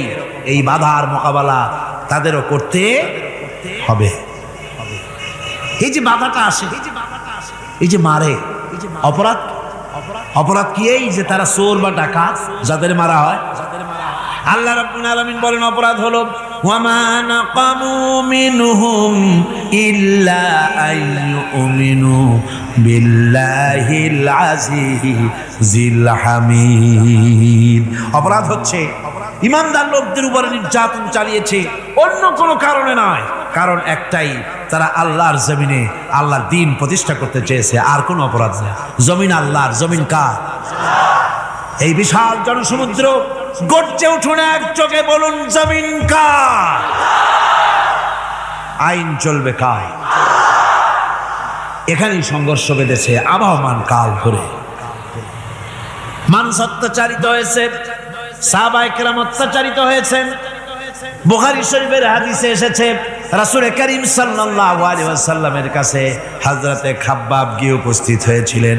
হযরতে খাব্বাব বলেন, হাদিসটা এভাবে লেখা হয়েছে বুখারীতে, ওয়ান খাব্বাব বিন আরিদ রাদিয়াল্লাহু তাআলা আনহু قال شكونا إلى رسول الله صلى الله عليه وسلم وهو متوسد بردة له في ظل الكعبة। রাসূলুল্লাহর কাছে গেলাম, কাবা শরীফের কাছে গিয়ে দেখি নবীজি একটা চাদর গায়ে দিয়ে তিনি আরাম ফরমাচ্ছিলেন কাবা শরীফের ছায়ায়। সেখানে গিয়ে বললাম, আলা তাস্তানসিরু লানা আলা তাদউ লানা ইয়া রাসূলুল্লাহ, হে আল্লাহর রাসূল, আপনি কি আমাদের জন্য আল্লাহর কাছে দোয়া চাইবেন না? আপনি কি আল্লাহর কাছে আমাদের জন্য সাহায্য চাইবেন না? আমাদের লোকগুলিকে, মুসলমানগুলিকে মারতে মারতে তো শেষ করে ফেলে দিল। তারা আমাদের সুমাইয়াকে মারলো, আমাদের খাব্বাবকে উটের সাথে পায়ের দড়ি লাগায় টানলো, আমাদের খোবায়েবকে তারা আগুনের উপরে চিৎ করে শোয়ায় রাখলো, না খায় রাখতেছে, মারতেছে। কষ্টে তো শেষ হয়ে গেলাম, হুজুর আপনি কি আমাদের জন্য দোয়া করবেন না? হাদিস শরীফে এসেছে নবীজি উঠে বসলেন সোজা হয়ে। নবীজি বলেন, ও আমার সাহাবী, ও খাব্বাব শোনো, তোমাদের আগে এই পৃথিবীতে যারা দ্বীনের দাওয়াত দিতে এসেছিলেন তাদেরকে সমকালীন রাষ্ট্রশক্তি, সমাজ শক্তি তাদেরকে ধরত। ফায়ুখাজুর রাজুলু, তাদেরকে তারা ধরত। ফায়ুহফারু লাহু ফিল আরদ, আর তার জন্য জমিনের ভিতরে কবর বানাইতো। ওই কবর ফায়ুজালু ফিহা, ওই কবরের ভিতরে তাকে কোমর পর্যন্ত গেড়ে দিত। সুম্মা ইউতা বিল মানশার, এরপরে করাত আনতো। ফায়ুদাউ আলা রাসিহি, এরপরে ওই করাত তার মাথার উপরে রাখতো। ফায়ুজালু নিসফাইন, এরপরে করাত দিয়া চিরে জীবিত মানুষটারে দ্বিখণ্ডিত করে ফেলে দিত। মা ইয়াসুদ্দুহু যালিকা আন দীনিহি, ও আমার খাব্বাব, এত কষ্ট দেওয়ার পরেও সেই যুগের কোন মুসলমানকে, দ্বীনের দায়ীদেরকে আল্লাহর দ্বীন থেকে এক চুলো তারা সরাই দিতে পারে নাই, এক চুলো সরাতে পারে নাই। ওয়াল্লাহি ও খাব্বাব, আমি আমার আল্লাহর নামে কসম করে বলছি, লা ইউতাম্মান্নাল্লাহু হাযাল আমরা হাত্তা ইয়াসিরা আর-রাকিবু মিন সানা ইলা হাযরামাউত। আমি কসম করে বলি আল্লাহ রাব্বুল আলামিনের এই সানা থেকে হাযরামাউত পর্যন্ত লোকেরা যাতায়াত করবে, সুন্দরী রমণীরা গমন করবে, সদাগরেরা যাতায়াত করবে, টাকা নিয়ে পয়সা নিয়ে যাতায়াত করবে। তাদের মনের মধ্যে লুটের ভয়, টাকার ভয়, চুরির ভয়, ডাকাতির ভয়, জেনার ভয়, হত্যার ভয়, ধর্ষণের ভয়, কোনো ভয় থাকবে না। লা ইয়াখাফু ইল্লাল্লাহ, আল্লাহ ছাড়া কোনো ভয় থাকবে না। এমন একটা সমাজ, এমন একটা সময় আসবে, ওয়ালাকিন্নাকুম তাস্তাজিলুন, অথচ খুব তাড়াহুড়ো তোমরা করতেছো। তাড়াহুড়ো করো না, সময় আসবে ইনশাআল্লাহ। আর সে সময় আসছিল মদিনায়, আসে নাই? আসে নাই? সুতরাং আজও চট্টগ্রামের এই বিশাল জনসমুদ্রকে বলতে চাই, নির্যাতন, স্বৈরাচার, জুলুম, অত্যাচার, হত্যাকাণ্ড যা কিছু ঘটতেছে, ধৈর্য ধরুন, আন্দোলনে শরীক হন, জান বাজি রাখুন। এ বাংলাদেশেও আগামী যে পার্লামেন্ট হবে, আগামী জাতীয় নির্বাচনে যে পার্লামেন্ট তৈরি হবে, ইনশাআল্লাহ সেই পার্লামেন্ট হবে কোরআনের পার্লামেন্ট ইনশাআল্লাহ।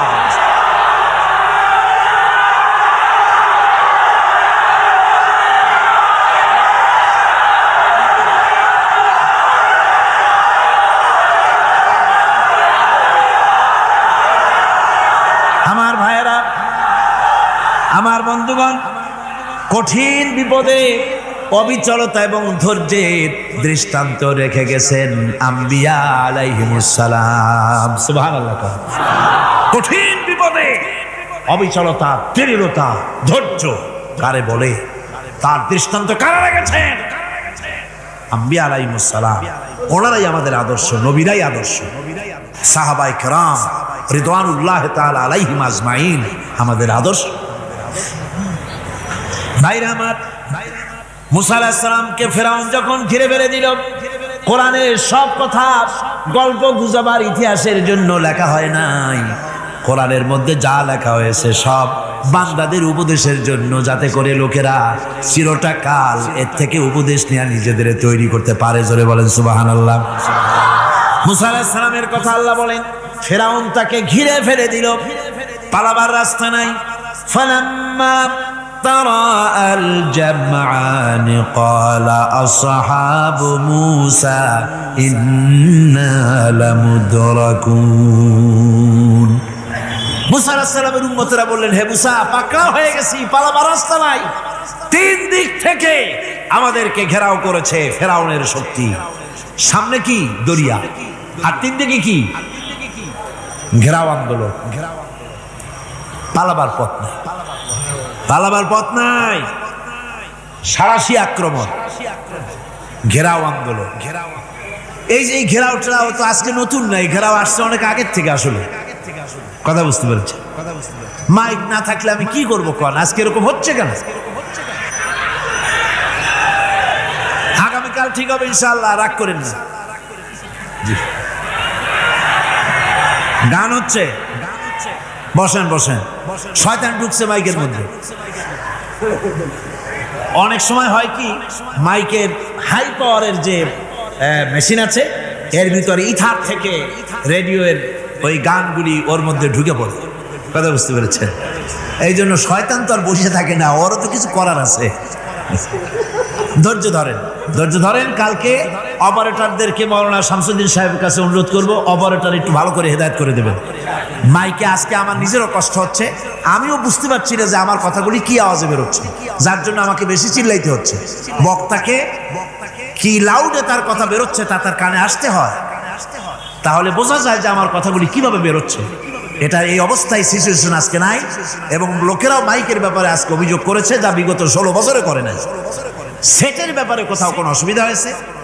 মাইকটা ভালো, এবং মাইক যারা দেন প্রতি বছর খেদমত করে, আল্লাহ তাদের প্রতি রহম করুন। সবাই বলেন আমিন। এদেরকে রাগ করে পথে পাই আবার মারধর করেন না। সিলেটের যে তাফসীর মাহফিল হয়, বিগত 19 বছর তাফসীর করেছি একটানা, এবার 20 বছর পুরো হবে ইনশাআল্লাহ। সিলেটে একটানা 20 বছর তাফসীর করতেছি সেখানে। তো মাইক, একটা লোক বিনা পয়সায় মাইক দেয়, মাইকের ভাড়া সে নেয় না, তাফসীরের মাহফিলের মাইকের ভাড়া নেয় না। যে বছর এরশাদ সরকার আমাকে প্লেন থেকে নামতে দিল না, আপনাদের মনে আছে, সিলেট থেকে ফিরাই দিল। এই খবরটা মাইকম্যান যখন শুনেছে যে আমাকে নামতে দেয় নাই, ফিরাই দেওয়া হয়েছে, সাথে সাথে স্ট্রোক করেছে, হার্ট ফেল করে দুনিয়া থেকে বিদায় হয়ে গিয়েছে। সিলেটে তাফসীর হতে পারবে না এই কথা সে বরদাস্ত করতে পারে না। আমি কেঁদেছি আর দোয়া করেছি, আল্লাহ কোরআনের মহব্বতে লোকটার এই অবস্থা হলো, তোমার জান্নাত তুমি দয়া করে তাকে দান করে দিও। কাজে কোনো ব্যবসায়ী চায় না যে তার ব্যবসাটা খারাপ হোক, লোকেরা মন্দ বলুক। এ মাইকের ব্যাপারে আপনারা আজকে রাগারাগ করেন না, যা হয়েছে কালকে ভালো হবে ইনশাআল্লাহ। সবাই বলেন ইনশাআল্লাহ। এখন চলেন আমরা ফেরাউনের অবস্থা দেখি গিয়া কি করতেছে ফেরাউন। মুসা আলাইহিস সালামকে ঘেরাও করে ফেলেছে, পালাবার উপায় নাই, একদিকে দরিয়া, তিন দিকে ফেরাউনের শক্তি। এই যে ঘেরাও টেরাও মানে নতুন তো না, ধর্মঘট নতুন না, এ পুরানা জিনিস। এই পৃথিবীতে সর্বপ্রথম ধর্মঘট কিসের উপরে হয়েছে জানেন? এই পৃথিবীর প্রথম ধর্মঘট হয়েছে পেঁয়াজ, রসুন আর ডাইলের উপরে। মুসা আলাইহিস সালামের জামানায় লান নাসবিরা আলা তুআমিন ওয়াহিদ, আমরা এক রকমের খাদ্য আর খাবো না, আমাদের পেঁয়াজ দেওয়া লাগবে, ডাল দেওয়া লাগবে, রসুন দেওয়া লাগবে। সর্বপ্রথম ধর্মঘট হয় মুসা আলাইহিস সালামের জামানায়, সেখান থেকে শুরু হয়েছে। কিন্তু মশাল মিছিল যে আসলো কই থেকে, এইটা আমি খুঁজে পাইনি। পরে প্রত্যেকটা জিনিসের তো ইতিহাস আছে, আমি খুঁজতে খুঁজতে পেলাম। আমি জানি না এর ইতিহাস মূলে কোথায়, কিন্তু আমি যতদূর খুঁজে পাইছি সেটা হলো মশাল মিছিলের আবিষ্কার হয়েছে লঙ্কায় রাবণের সময়। হনুমানের লেজে আগুন দিয়া তারপরে লঙ্কা কাণ্ড ঘষালো, নামই আছে লঙ্কা কাণ্ড। হনুমানেরা লেজে আগুন দিয়ে রাবণ যে লঙ্কায় মশাল মিছিল করেছিল হনুমানরে দিয়া, ওই হনুমানের ওই সিস্টেমটা এখনো আমাদের দেশে চালু আছে। এইটা আসলে কোন ভদ্রলোকের এই মিছিল হওয়া উচিত না। আগুন নিয়ে কিসের মিছিল? আগুন হলো জাহান্নামের প্রতীক। আগুন কিসের প্রতীক? জাহান্নামের প্রতীক। যদিও আমাদের উপকারে লাগে, কাজে লাগে। সুতরাং আমরা যা করব, প্রত্যেকটা জিনিসের পেছনে সুন্নতে নববীর কোনো না কিছু থাকতে হবে। কথা বুঝতে পেরেছেন? তিন দিক থেকে ঘেরাও হয়ে গেছে, পালাবার কোনো রাস্তা। হযরতে মুসা আলাইহিস সালামের কাছে উম্মতেরা বললেন, পালাবার তো কোনো পথ নাই, এখন উপায়টা কি? আমাদের তো আর উপায় নাই। মুসা আলাইহিস সালাম দেখেন বিপদে পড়ে গেছেন, কিন্তু ধৈর্য হারান নাই, ভয় পান নাই। ভয় পাইছিলেন? ভয় পেয়েছেন? প্রশ্নই ওঠে না। মুসা আলাইহিস সালাম, আল্লাহ পাক যাদেরকে বলেছেন উলুল আযম রাসূল, যাদের বলেছেন তার মধ্যে হযরত মুসা একজন উলুল আযম পয়গম্বর। চারটিখানি কথা না, আল্লাহ কথা বলছেন তার সাথে, কালিমুল্লাহ তিনি। সুবহানাল্লাহ। কর মুসা আলাইহিস সালাম শোনালেন, কাল্লা ইন্না মাইয়া রাব্বি সায়াহদিন। কখনো নয়, আমার উম্মতেরা ভয় পেও না, আমার রব অবশ্যই আমাকে পথ দেখাবে। সুবহানাল্লাহ। তিন দিক থেকে শত্রু, একদিকে দরিয়া, পালাবার কোন রাস্তা নাই। সেখানে দৃঢ়তার সাথে তিনি বলছেন, অবশ্যই আমার আল্লাহ আমারে পথ দেখাবে। সুবহানাল্লাহ। নবীরা এই দৃঢ়তা দেখিয়েছেন, অবিচলতা দেখাইছেন। আল্লাহ পাক মুসা আলাইহিস সালাম যখন এই দৃঢ়তা দেখালেন, এই অবিচলতা দেখালেন, সঙ্গে সঙ্গে জিবরাইল এসে হাজির হয়ে গেলেন। আল্লাহ পাক বলেন, ফাআওহাইনা ইলা মূসা আন আদরিব বিআসাকাল বাহরা ফানফালাকা ফাকানা কুল্লু ফিরকিন কাত্তাউদিল আযীম। মুসা আলাইহিস সালামকে আমি ওহী নাযিল করলাম, তাকে বললাম হাতে যে লাঠি আছে, এই লাঠি দিয়ে আঘাত করো দরিয়ার উপরে। দরিয়ার উপরে আঘাত করলেন, একটা রাস্তা হয় নাই, 12টা রাস্তা তৈরি হয়ে গেল। আর দেওয়ালগুলা পাহাড়ের মতো উঁচা হয়ে গেল। দরিয়ার ভিতরে পাহাড়ের মতো উঁচা, মজবুত 12টা রাস্তা। এবার মুসা আলাইহিস সালাম তার দলবল নিয়ে চললেন। আল্লাহ রাব্বুল আলামিন বলেন, ওয়া আনজাইনা মূসা ওয়া মান মাআহু আজমাইন। মুসা এবং তার সাথী সঙ্গীদেরকে আমি পার করে দিলাম। মুসা আলাইহিস সালাম এবং তার সাথী সঙ্গী নিয়ে যখন দরিয়ার মাঝখানে আসছে, ফেরাউন তার দলবল নিয়ে এসে গেছে। আসে দেখে নদীর মধ্যে রাস্তা। বাবা, খুব তো কায়দা। ও মনে করছে ওর বাজানের তৈরি করা ডিস্ট্রিক্ট বোর্ডের রাস্তা। ওর লোকজন নিয়ে নেমে গেছে দরিয়ার ভিতরে। ও আসছে মাঝখানে, মুসা আলাইহিস সালাম চলে গেছেন ওপার, দরিয়া পার। মাঝখানে যখন এসে গেল, আল্লাহ রাব্বুল আলামিন পানিকে অর্ডার করলেন কুন। আল্লাহর তো বটন টেপা লাগে না, মুখ দিয়া কোনো হুকুম করা লাগে না, শুধু বলেন কুন। যে ব্যাপারে কুন বলেন ফায়াকুন, সাথে সাথে হয়ে যায়। আল্লাহ বললেন কুন, আর অমনি রাস্তা বন্ধ হয়ে গেল। এবার তুফান শুরু হয়েছে নদীতে, ঢেউয়ের উপরে ঢেউ, মৌজুন কাল জিবাল, পাহাড়ের মতো উঁচু হয়ে হয়ে ঢেউ আসতেছে। দলবল ঘোড়া আর অস্ত্রপাতি যা ছিল সব মরিয়া শেষ। এবার ফেরাউন একা উপরে ওঠে আর নিচে নামে, পানি খেতে খেতে পেটের কাম সারা। জনমের খাওয়া খাইছে পানি, এখন জানচা, বাঁচবার আর উপায় না, বাঁচবার আর উপায় নাই। ফেরাউন তার নিজের জীবন সম্পর্কে হতাশ হয়ে গেল। এবার ফেরাউন বলতেছে, আমানতু আন্নাহু লা ইলাহা ইল্লাল্লাযী আমানাত বিহি বানু ইসরাঈল। আমি ঈমান আনলাম, আমি ঈমান আনলাম আল্লাহ ছাড়া কোনো ইলাহা নাই। ওই আল্লাহর উপর ঈমান আনলাম যে আল্লাহর উপর ঈমান এনেছে বনি ইসরাঈলেরা। আল্লাহ যাতে ঠিক পায় যে কোন আল্লাহর উপর ঈমান আনছে। বনি ইসরাঈলের আল্লাহর উপর ঈমান আনলাম। আল্লাহ এই তো মুসলমান হয়ে গেছে, এরপরও আমারে সুবাও কেন? আল্লাহ রাব্বুল আলামিন জবাবে বলেন, আল আন, এখন ওয়াকাদ আসাইতা ক্বাবলু ওয়া কুনতা মিনাল মুফসিদিন।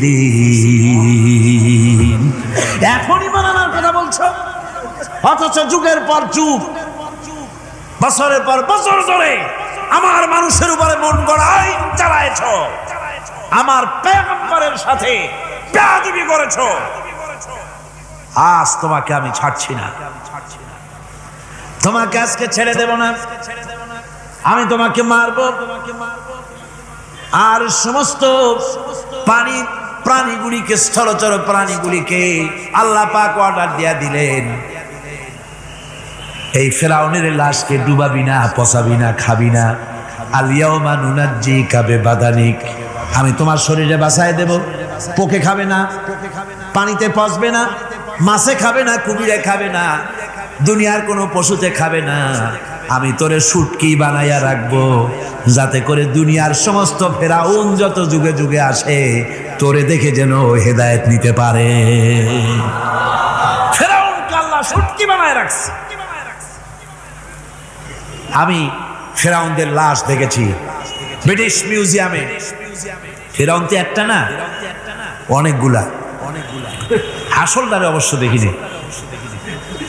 ব্রিটিশ মিউজিয়ামে ওই ফেরাউনগুলার লাশ যখন অসুবিধা হয়, মমিগুলি, তখন ইংল্যান্ডে নিয়ে যায় চিকিৎসা করাবার জন্য।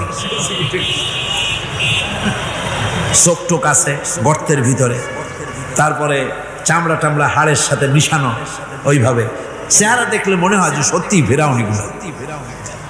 আর ব্রিটিশের কাম, মিশর থেকে নামছে এমন কোনো জিনিস নাই। আমি সেখানে এক বক্তৃতা বলছিলাম, আপনারা এদের এখন সভ্য, এদের এখন ভদ্র, এরা হলো ইন্টারন্যাশনাল শো। ওরা সারা দুনিয়া চুরি করেছে। লন্ডনে বক্তৃতা করেছি, সারাটা দুনিয়া চুরি করছে, আমাদের দেশকে শোষণ করেছে। এই বিশাল ভূভাগকে শোষণ করে ইংল্যান্ডের দ্বীপটাকে তারা সাজাইছে। তারা ময়ূর সিংহাসনের, শাহজাহানের ময়ূর সিংহাসনের ময়ূরের বাম চোখে কোহিনূর মণি লাগাইছিলেন। শাহজাহান ময়ূরের ডান চোখে কোহিনূর মণি লাগায় নাই। কোহিনূর মণির অনেক দাম, আমি দেখে এসেছি মণি। এখন সেটা কুইন এলিজাবেথের মুকুটে শোভা পাচ্ছে। সেই মণি এমনি বলে প্রবাদে 7 রাজার ধন 1 মাণিক্য, বলেন এরকম অনেক দাম। শাহজাহান দেখালেন আমি মুসলমান, আমার কাছে এটার দাম নাই, এই জন্য ময়ূরের ডান চোখে লাগালাম না, বাম চোখে লাগাই দিলাম। এইটারে চুরি করছে। তারপরে মিশর থেকে, মিশরের মমি চুরি করেছে, জুতা চুরি করছে, ছাতি চুরি করছে, পিসা চুরি করেছে। আমি বললাম এগুলা কি ভদ্রলোক নাকি? এরা জুতা চোর, পিসা চোর, লাঠি চোর, সব চুরি করছে। যাই দেখেন ব্রিটিশ মিউজিয়ামের মধ্যে সব দুনিয়ার চুরি করা জিনিস নিয়ে তারা মানুষকে দেখাইয়া পয়সা অর্জন করছে। টিপু সুলতানের তরবারিটা পর্যন্ত চুরি করেছে। আজ পর্যন্ত ব্রিটিশ মিউজিয়ামে টিপু সুলতানের তরবারিটা আছে, আমি তরবারিটা দেখে এসেছি। আমার বন্ধুগণ, বলতেছিলাম যে পৃথিবীতে আল্লাহ রাব্বুল আলামিন নবীরা তাদের চরিত্র দিয়ে বিপদের মোকাবেলা করে, দুনিয়ার সামনে কঠিন বিপদের মোকাবেলা করে অবিচলতা, দৃঢ়তা দেখায় গেছেন যে কেমন করে এই পৃথিবীতে বিপদের সামনে মোকাবেলা করতে হয়। ধৈর্য ধরতে হবে।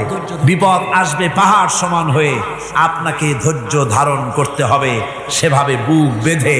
যেহেতু এটা যদি বিশ্বাস হয় যে আমার কিসমতে যা আছে তার থেকে বেশি কিছু হবে না, তাহলেই আপনার ধৈর্য আসবে, ভয় পাবেন না। কথা ঠিক কিনা কন? এবারে হযরত হুদ আলাইহিস সালাম সম্পর্কে আল্লাহ রাব্বুল আলামিন বলেন, হযরতে হুদকে যখন ষড়যন্ত্র হলো, কাফির বেঈমানেরা তাকে মেরে ফেলার জন্য যখন সরকারি ষড়যন্ত্রে লিপ্ত হয়ে গেল, হযরতে হুদ সমাজের এই চ্যালেঞ্জের মোকাবেলা করলেন। হযরত হুদ বলেন, ফাকিদুনি জামিআন সুম্মা লা তুনজিরুন ইন্নী তাওয়াক্কালতু আলাল্লাহি রাব্বি ওয়া রাব্বিকুম। আমি তোমরা তোমাদের ষড়যন্ত্র আমার বিরুদ্ধে যত পারো আমার বিরুদ্ধে ষড়যন্ত্র চালাও, এতটুকুন আমার অবকাশ দিও না। আমি এমন আল্লাহর উপরে ভরসা করেছি যার হাতের ভিতরে তোমাদেরও জান আর আমারও জান। যা পারো তাই করো। সরকার সমস্ত শক্তি একত্রিত হয়ে আমার মোকাবেলা করো। একদিকে হুদ আলাইহিস সালাম, আর একদিকে গোটা জাতি। হযরত হুদ ভয় পায় নাই। সুবহানাল্লাহ।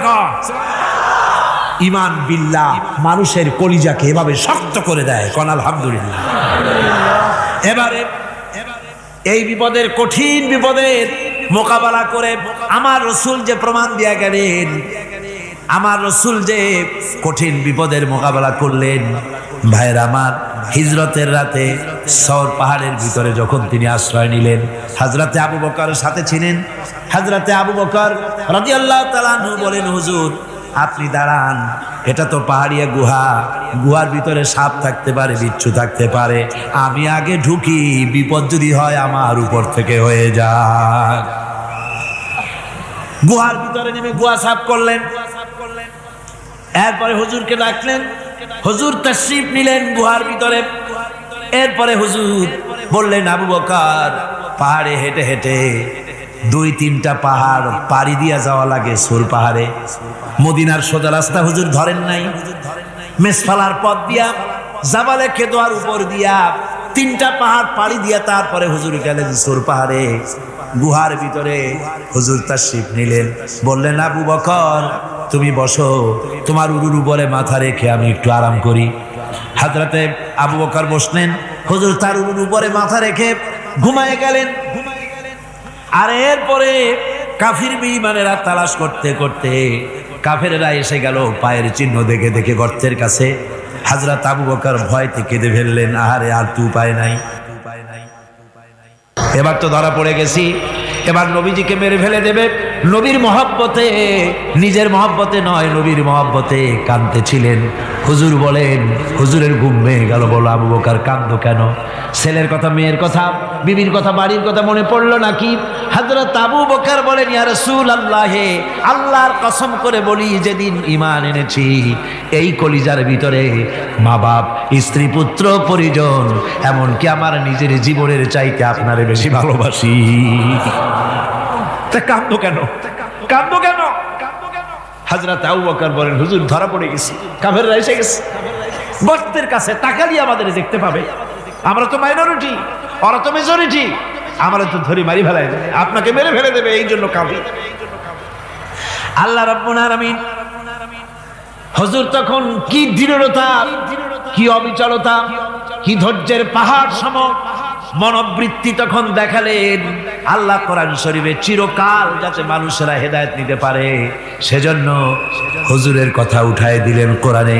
আল্লাহ পাক বলেন, ইযহুমা ফিল গার ইয ইয়াকুলু লিসাহিবিহি লা তাহজান ইন্নাল্লাহা মা'ানা। ও বন্ধু, ভয় পেও না, আল্লাহ আমাদের সাথে আছেন। সুবহানাল্লাহ। আল্লাহ আমাদের সাথে আছেন। আমরা মাইনরিটি নই, আমরাই মেজরিটি। আল্লাহ আছে আমার সাথে, ভয় পাওয়ার কোনো কারণ নেই। সুবহানাল্লাহ। আল্লাহ পাক বলেন, ফাআনজালাল্লাহু সাকিনাতাহু আলাইহি ওয়া আইয়াদাহু বিজুনুদিন লাম তারাওহা। আমি এদের অন্তরের ভিতরে আমি শান্তি নাজিল করে দিলাম, প্রশান্তি দিয়া দিলাম, আর আমি সাহায্য করলাম, আর এমন সব সৈন্য পাঠায় দিলাম যে সৈন্যগুলি তোমরা দেখতে পাও নাই। সুবহানাল্লাহ ওয়া বিহামদিহি। ভাইরা আমার, রাসূল করিম সাল্লাল্লাহু আলাইহি সাল্লাম এই বিপদের মাঝে, চরম বিপদের মাঝে অবিচলতা, দৃঢ়তা, কঠিন আত্মনির্ভরতা দেখিয়েছেন। এগুলি হলো ঈমানের ৫ম নম্বরের উপকারিতা। আল্লাহর প্রতি ঈমান আনলে এভাবে পাহাড় সম ঈমান মজবুত হয়ে যায়। জেলের পরোয়া করি না, ফাঁসির পরোয়া করি না, শহীদ হওয়ার পরোয়া করি না, মেরে ফেলে দেবে, উড়ায় দেবে, হত্যা করবে, পরোয়া করি না। পরোয়া করি কেবলমাত্র কাকে? জোরে বলেন কারে? এইরকম মুসলমান হাজার হাজার লাখ লাখ দরকার নাই, ৩১৩ জন যথেষ্ট। কয়জন যথেষ্ট? ৩১৩ জন যথেষ্ট। বদরে যারা জান দিয়ে, মাল দিয়ে দ্বীনকে প্রতিষ্ঠিত করেছিলেন, এরকম ৩১৩ জনই যথেষ্ট ছিল। আল্লাহর দ্বীনকে কায়েম করার জন্য যদি রক্ত দেওয়া লাগে, তাহলে এই বিশাল জনসমুদ্রকে প্রশ্ন করি, ভয় পাবেন? রক্ত দিতে পারবেন? যদি জেলে যাওয়া লাগে যেতে পারবেন? যদি শহীদ হতে হয় তাও কি পারবেন? এই দৃঢ়তা, এই অবিচলতা, এই ঈমান, এই ধৈর্য শিক্ষা দেয়, এই উপকার করে। ঈমান বিল্লাহ, আল্লাহর প্রতি ঈমান আনলে এভাবে পাহাড়ের মতো শক্ত হয়ে যায় কলিজা। কোন আলহামদুলিল্লাহ। আমার বন্ধুগণ, এবার আমি বলবো সর্বশেষ উপকারের কথাটা বলি, মোনাজাত ছেড়ে দেব। কয়টার কথা বলছিলাম? উপকার ছয়টা উপকারের কথা বলেছি। অনেকগুলি বৈশিষ্ট্য, অনেকগুলি উপকারের মধ্যে আল্লাহর প্রতি ঈমানের 6টা উপকারের কথা 5টা বলা হয়ে গেছে। এবার 6ষ্ঠ নম্বর এবং শেষ নম্বর, এটা হচ্ছে আল্লাহর প্রতি ঈমান আনলে পরে তার দ্বারা সবচাইতে বেশি ফায়দা পায় সমাজ এবং রাষ্ট্র। কোন আলহামদুলিল্লাহ, কোন আলহামদুলিল্লাহ। আল্লাহর প্রতি ঈমানের দ্বারা নৈতিক সংশোধন হয় এবং রাষ্ট্র আর সমাজ সবচাইতে বেশি উপকৃত হয়।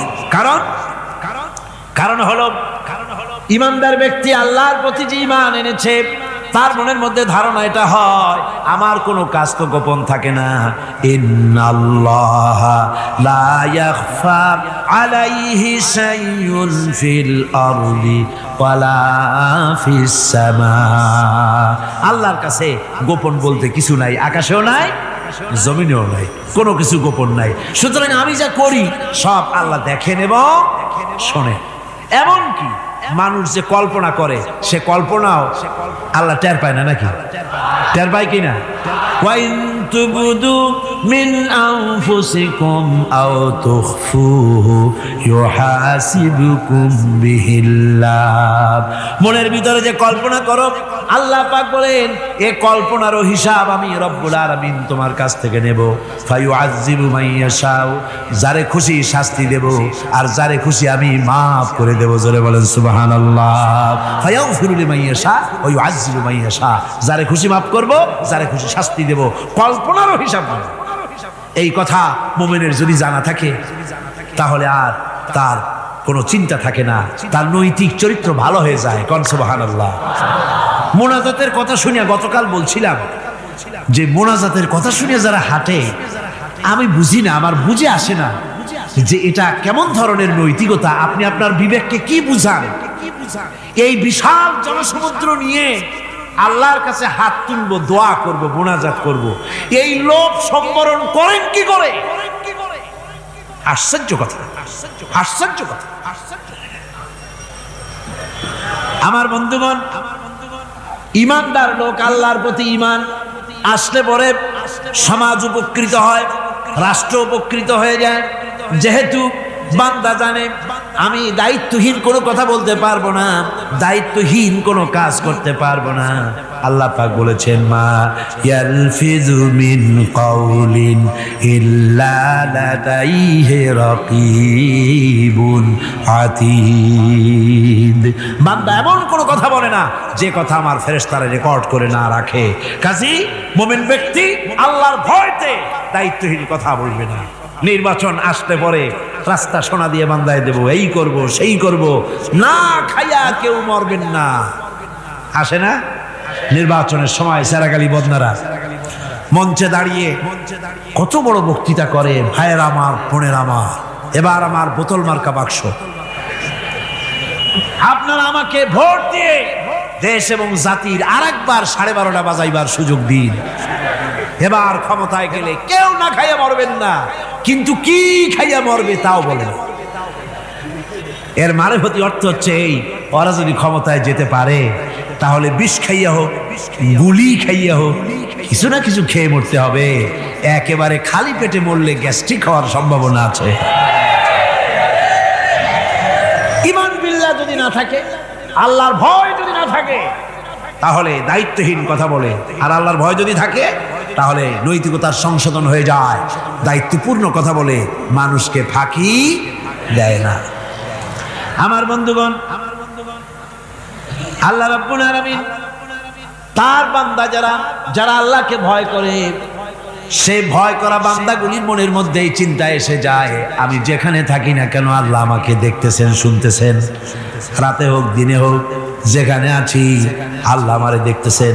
আল্লাহ পাক বলতেছেন, ওয়া হুয়া মাআহুম ইজ ইউবাইয়িতুনা মা লা ইয়ারদা মিনাল কাওলি ওয়া কানা আল্লাহু বিমা ইয়ামালুনা মুহীতা। আল্লাহ পাক বলেন, আমি তো আমার বান্দার নিকটে তখনও থাকি যখন সে গোপনে গোপনে রাতের বেলায় আমার মর্জির খেলাফ পরামর্শ করে। আমার মর্জির খেলাফ পরামর্শ করতেছে রাত্রে, আমি তো তখনও কাছে থাকি, ওটা আমি শুনি। ঈমান যদি আসে তাহলে এই সব কাজ থেকে সে বিরত থাকে। সে যদি কম হয় সেখানেও আল্লাহ, বেশিও যদি হয় সেখানেও আল্লাহ। এমন কোন জায়গা আছে নাকি চিটাগংয়ে যেখানে আপনি একটা আকাম করবেন আর আল্লাহ টের পাবে না? কোন আছে নাকি? আচ্ছা, চট্টগ্রামে না থাকুক, বাংলাদেশের কোন জায়গা আছে নাকি? পার্বত্য চট্টগ্রামে যত পাহাড় আছে, উঁচু নিচে জায়গা আছে, ওই জায়গায় বোধহয় আছে নাকি? সারা পৃথিবীতে আছে কোথাও? আল্লাহকে ফাঁকি দেওয়ার জায়গা কোথাও? সব স্পষ্ট। আল্লাহ কি ঘুমায় নাকি? ঘুমায়? তার কাছে দিনও যায়, রাতও তাই। সমানে তিনি দেখতে পান, শুনতে পান, সবকিছু দেখতে পান, সবকিছু শুনতে পান। তাকে ফাঁকি দেওয়ার কোনো উপায় নেই। এই জন্য 6 নম্বরের উপকার যেটা হয় সেটা হলো সমাজ উপকৃত হয় ওই মানুষ দিয়ে যার মধ্যে ঈমান আছে। হযরত ওমর রাদিয়াল্লাহু তাআলা আনহু রাতের আধারে শেষ রাত্রে ঘুরতেছিলেন, দেখেন এক বাড়িতে কথা হচ্ছে, কথাবার্তার আওয়াজ পাওয়া যায়। মনে করলেন কোনো অসুখ বিসুখ নাকি। ঘরে গিয়ে কান পাচ্ছেন দেওয়ালের সাথে, শুনতে পাচ্ছেন ভিতরে বুড়ি মা তার মেয়েকে বলছে, এই মেয়ে ওঠ, উটের দুধ দোয়াই নিয়ে আসছি, এর মধ্যে পানি মিশা, তারপর সকালে বাজারে নিয়ে যা। মেয়ে বলছে, মা এই কামটা আমি পারবি না। কেন পারবি না? হযরত ওমর ফরমান জারি করেছেন, দুধে পানি মিশাতে নিষেধ করেছে, কাজে এই কাজটা আমি পারবো না। হ্যাঁ রে বেটি, আমিরুল মুমিনিন দেখ এখন কোথায় যাই ঘুমায় আছে, সে কি দেখতেছে না কি যে পানি মিশাই না কি মিশাই? মেয়ে বলতেছে, মা আমিরুল মুমিনিনকে ফাঁকি দেওয়া যেতে পারে, তার পুলিশ বাহিনীকে ফাঁকি দেওয়া যেতে পারে, কিন্তু আল্লাহ রাব্বুল আলামিনের চোখকে ফাঁকি দেওয়া যাবে না। হযরত ওমর এই কথা শুনে বাড়ি চলে গেলেন, আর নিজের ছেলেকে ডেকে বললেন, ছেলে আমার, অমুক জায়গায় একটা বাড়ি আছে, আর সেখানে একটা যুবতী মেয়ে আছে, ওই মেয়েটার বিয়ে হয়েছে কিনা শোনো, যদি বিবাহ না হয়ে থাকে তুমি তোমার নিজের বিয়ের প্রস্তাব দাও। আমিরুল মুমিনিন এই মেয়েটা সুন্দরী কেমন, স্বাস্থ্য কেমন কিছুই দেখলেন না, দেখলেন তাকওয়া। কি দেখলেন? আল্লাহর ভয়। আল্লাহর ভয় যখন একটা জাতির মধ্যে আসে, পুলিশ লাগে না, পুলিশের কাজ কমে যায়। পুলিশ তো পাহারা দিতে দিতে অস্থির হয়ে যায়, সারা রাত দিন সমানে কষ্ট করতে হয় তাদের। অধ্যাপক মুফিজুর রহমান সাহেব কালকে যে কথাটা বলছিলেন, আসামি পুলিশেরা কত কষ্ট করে জান বাজি করে আসামি ধরে, আর টেলিফোন আসে, হ্যালো কে, চিটাগংয়ের এসপি নাকি? বলে হ্যাঁ। কারে ধরছো? ধরছি তো বল্টু মিয়ারে। ছাড়ো মিয়া, বল্টু আমার দলের লোকটা, তুমি ঠিক পাও নাই, তোমার নাক টাইট দিয়ে দেবো। বল্টুরিও ছাড়ো আর তার বন্দুকও ছাড়ো, ঠিক কিনা আমার ভাইয়েরা? সুতরাং ঈমান যদি এসে যায় জাতির মধ্যে, পুলিশের দরকার হবে না, পুলিশ দরকার হবে, কিন্তু তাদের ডিউটি কমে যাবে, আসামিরা অন্যায় কাজ কম করবে। রাসূলুল্লাহ যখন প্রেসিডেন্ট হয়েছিলেন, একজন মহিলা জিনা করেছিল, হাদিস শরীফে এসেছে, ওই মেয়ে লোকটাকে জিনা করতে কেউ দেখে নাই, জিনা করার পর তার মধ্যে অনুভূতি জাগলো, এমন পাপ করেছি, এখন তো আমার জাহান্নাম ছাড়া উপায় নাই। মেয়ে লোকটি রাসূলুল্লাহর কাছে এসে গেলেন, এসে বললেন, হুজুর আমি তো জিনা করেছি, আমার শাস্তি দেন। হুজুর মুখ ডান দিকে ফিরালেন, মেয়ে লোকটা ডান দিকে এলো, বললো জিনা করেছি, শাস্তি দেন। হুজুর বাম দিকে ফিরলেন, মেয়ে লোকটা বাম দিকে এসে বললো জিনা করেছি, শাস্তি দেন। মেয়ে লোকটা কিন্তু জানে জিনার শাস্তি সহজ ব্যাপার নাই, পাথর মেরে উড়িয়ে দেওয়া, মৃত্যুদণ্ড জানা আছে তার। এরপরে মেয়ে লোকটা চিন্তা করেছে, দুনিয়ায় পাথর খেয়ে মরবো, কিন্তু তবুও জাহান্নামের কঠিন আগুন সহ্য করতে পারবো না। রাসূলুল্লাহ বললেন, ও মেয়ে লোক, তুমি কি জিনা কর্তৃক গর্ভবতী হয়েছো নাকি? মেয়ে লোকটা বলল, হুজুর আমি গর্ভবতী হয়েছি। হুজুর বললেন, তুমি অপরাধ করেছো, তোমার গর্ভস্থিত সন্তান তো কোনো অপরাধ করে নাই, সুতরাং শাস্তি এখন দেওয়া যাবে না, ডেলিভারি হোক তারপরে শাস্তি দেব। মেয়ে লোকটা চলে গেলেন। আল্লাহর নবী তার নামে কোনো কেস ফাইল করেন নাই, গোয়েন্দা বিভাগের পুলিশ লাগান নাই। ডেলিভারির পর এই মেয়ে লোক আবার এসে হাজির, পুলিশ দিয়ে আনা লাগে নাই, আবার এসে হাজির, হুজুর আমি সেই হতভাগিনী, বলছিলেন ডেলিভারির পর বিচার করবেন, এই যে বাচ্চা হয়েছে, এ বাচ্চার দায়িত্ব কাউকে দেন, আর আমারে তাড়াতাড়ি শাস্তি দেন, আমি যদি মরে যাই আমি জাহান্নামে চলতে পারবো না।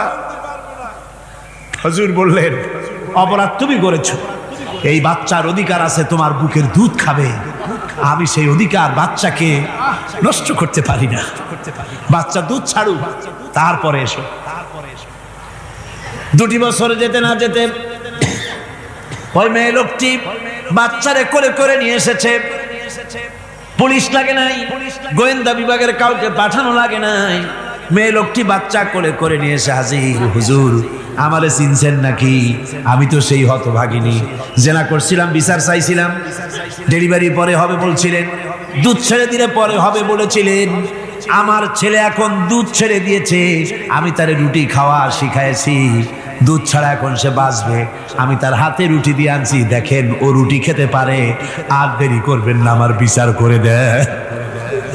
রাসূলুল্লাহ ছেলেটার দায়িত্ব কাউকে দিয়ে দিলেন, আর বললেন এই মহিলাটিকে নিয়ে যাও, বুক পর্যন্ত মাটির মধ্যে গেড়ে দিয়ে তারপরে রজম করো, মেয়ে লোকটিকে বুক পর্যন্ত গেড়ে দেওয়া হলো, চতুর্দিক থেকে পাথর মারা হচ্ছিল। পাথরে লেগে শরীরে রক্ত ছিটে এক সাহাবীর গায়ে লাগলো। সাহাবী তারে গালি দিয়েছিলেন। হুজুর শুনে বললেন, সাহাবী গালি দিও না, এ মেয়ে লোকের তওবা আল্লাহর কাছে এত কবুল হয়ে গেছে, যদি এই তওবাকে ভাগ করে দেওয়া হয় গোটা মদিনাবাসীর নাজাতের জন্য তা যথেষ্ট হয়ে যাবে। সুবহানাল্লাহ। পুলিশ লাগে নাই, এমন সমাজ কায়েম হয় ঈমান বিল্লাহ, আল্লাহর প্রতি ঈমান যদি এসে যায়, জাতির যদি রক্তে রন্ধ্রে রগে রেশায় যদি তাহলে পুলিশ বিডিআর আর্মি আরামে ঘুমাবে, তাদের জন্য পরিশ্রম হবে না, কষ্ট হবে না, অপরাধ প্রবণতা কমে যাবে, মানুষের অশান্তি কমে যাবে, শান্তির বন্যা প্রবাহিত হয়ে যাবে। সুবহানাল্লাহি ওয়া বিহামদিহি। এই জন্য রাসূলুল্লাহ বলেছিলেন, খায়রুল কুরুনে কারনি, সর্বশ্রেষ্ঠ যুগ কার যুগ? জোরে বলেন না, সর্বশ্রেষ্ঠ যুগ কার যুগ? রাসূলুল্লাহর যুগ। জোরে কোন কার যুগ? রাসূলুল্লাহর যুগ। এই জন্যে আমি আপনাদের খেদমতে আরজ করতে চাই, ইসলাম এ ধরনের সীমারেখা ঠিক করে দিয়েছে। তিলকা হুদুদুল্লাহ ফালা তা'তাদুহা, এ হলো আল্লাহর সীমারেখা। এই সীমারেখাকে ভঙ্গ করো না, লঙ্ঘন করো না। আল্লাহর উপরে ঈমান পরিপূর্ণরূপে আনো এবং এই ঈমানের উপরে ভিত্তি করে নিজেদের জীবনকে পরিচালিত করো। এই ঈমান যদি জাতির ভিতরে এসে যায়, তাহলে বৈষয়িক জীবনে, দুনিয়ার জীবনে সত্যিকারের যদি শান্তি পেতে চাই, আল্লাহর উপরে ঈমান আনতে হবে। ইহকাল পরকালে যদি নাজাত পেতে চাই, আল্লাহর উপরে ঈমান আনতে হবে। আর আমরা আমাদের চিন্তা ভাবনায়, ওঠায় বসায়, চলায় ফেরায়, সর্বত্র আল্লাহর উপরে পরিপূর্ণ মাত্রায় ঈমানটা যদি এসে যায়, তাহলেই শান্তি, তাহলেই মুক্তি। গোটা সমাজ শান্তি পাবে, আমরা দুনিয়ায় আরাম পাবো, কিয়ামতে জাহান্নাম থেকে মুক্তি পাবো। জোরে কোন আমিন, আরো জোরে কোন আমিন। বন্ধুগণ, আল্লাহর প্রতি ঈমানের এই কথাগুলি আবারও স্মরণ করিয়ে দেই। লাইসাল বিররা আন তুওয়াল্লু ওয়ুজুহাকুম কিবালাল মাশরিকি ওয়াল মাগরিব, পূর্ব পশ্চিমের যত মাথা ঘুরাও, এটাই কোনো কল্যাণের কাজ আসলে নয়। আসল কাজ আল্লাহর উপর ঈমান। আসল কাজ কি? চিল্লা এখন, আসল কাজ কি? আল্লাহর প্রতি ঈমান। সেই ঈমানের কথা এই 3 দিন ধরে বললাম। আর বাকি আছে কয়দিন? বাকি আছে কয়দিন? এই বেহেশতের বাগান আগামী 2 দিন পরে স্তব্ধ হয়ে যাবে। এখানে আর এভাবে এত লক্ষ লক্ষ টুপি, এ ধরনের মুসলমান আল্লাহু আকবরের আওয়াজ, আজানের আওয়াজ ধ্বনিত প্রতিধ্বনিত হবে না। 1 বছরের জন্য নিস্তব্ধ হয়ে যাবে। আল্লাহ যেন বাকি 2টা দিন আমাদের সকলের আশার তৌফিক দেন। সবাই বলি আমিন, জোরে কোন আমিন। আগামীকালকের আলোচনা আরো গুরুত্বপূর্ণ, তারপরের দিন আরো গুরুত্বপূর্ণ, গোটা কোরআনই তো গুরুত্বপূর্ণ। আল্লাহ পাক এই কথাগুলি শোনার, বোঝার, আমল করার তৌফিক যেন আল্লাহ আমাদের দান করেন। জোরে বলেন আমিন, আরো জোরে বলেন আমিন। মোনাজাতের জন্য এবার সমস্ত মানুষ দাঁড়ানো, ভাইয়েরা বসে পড়ো। আজকের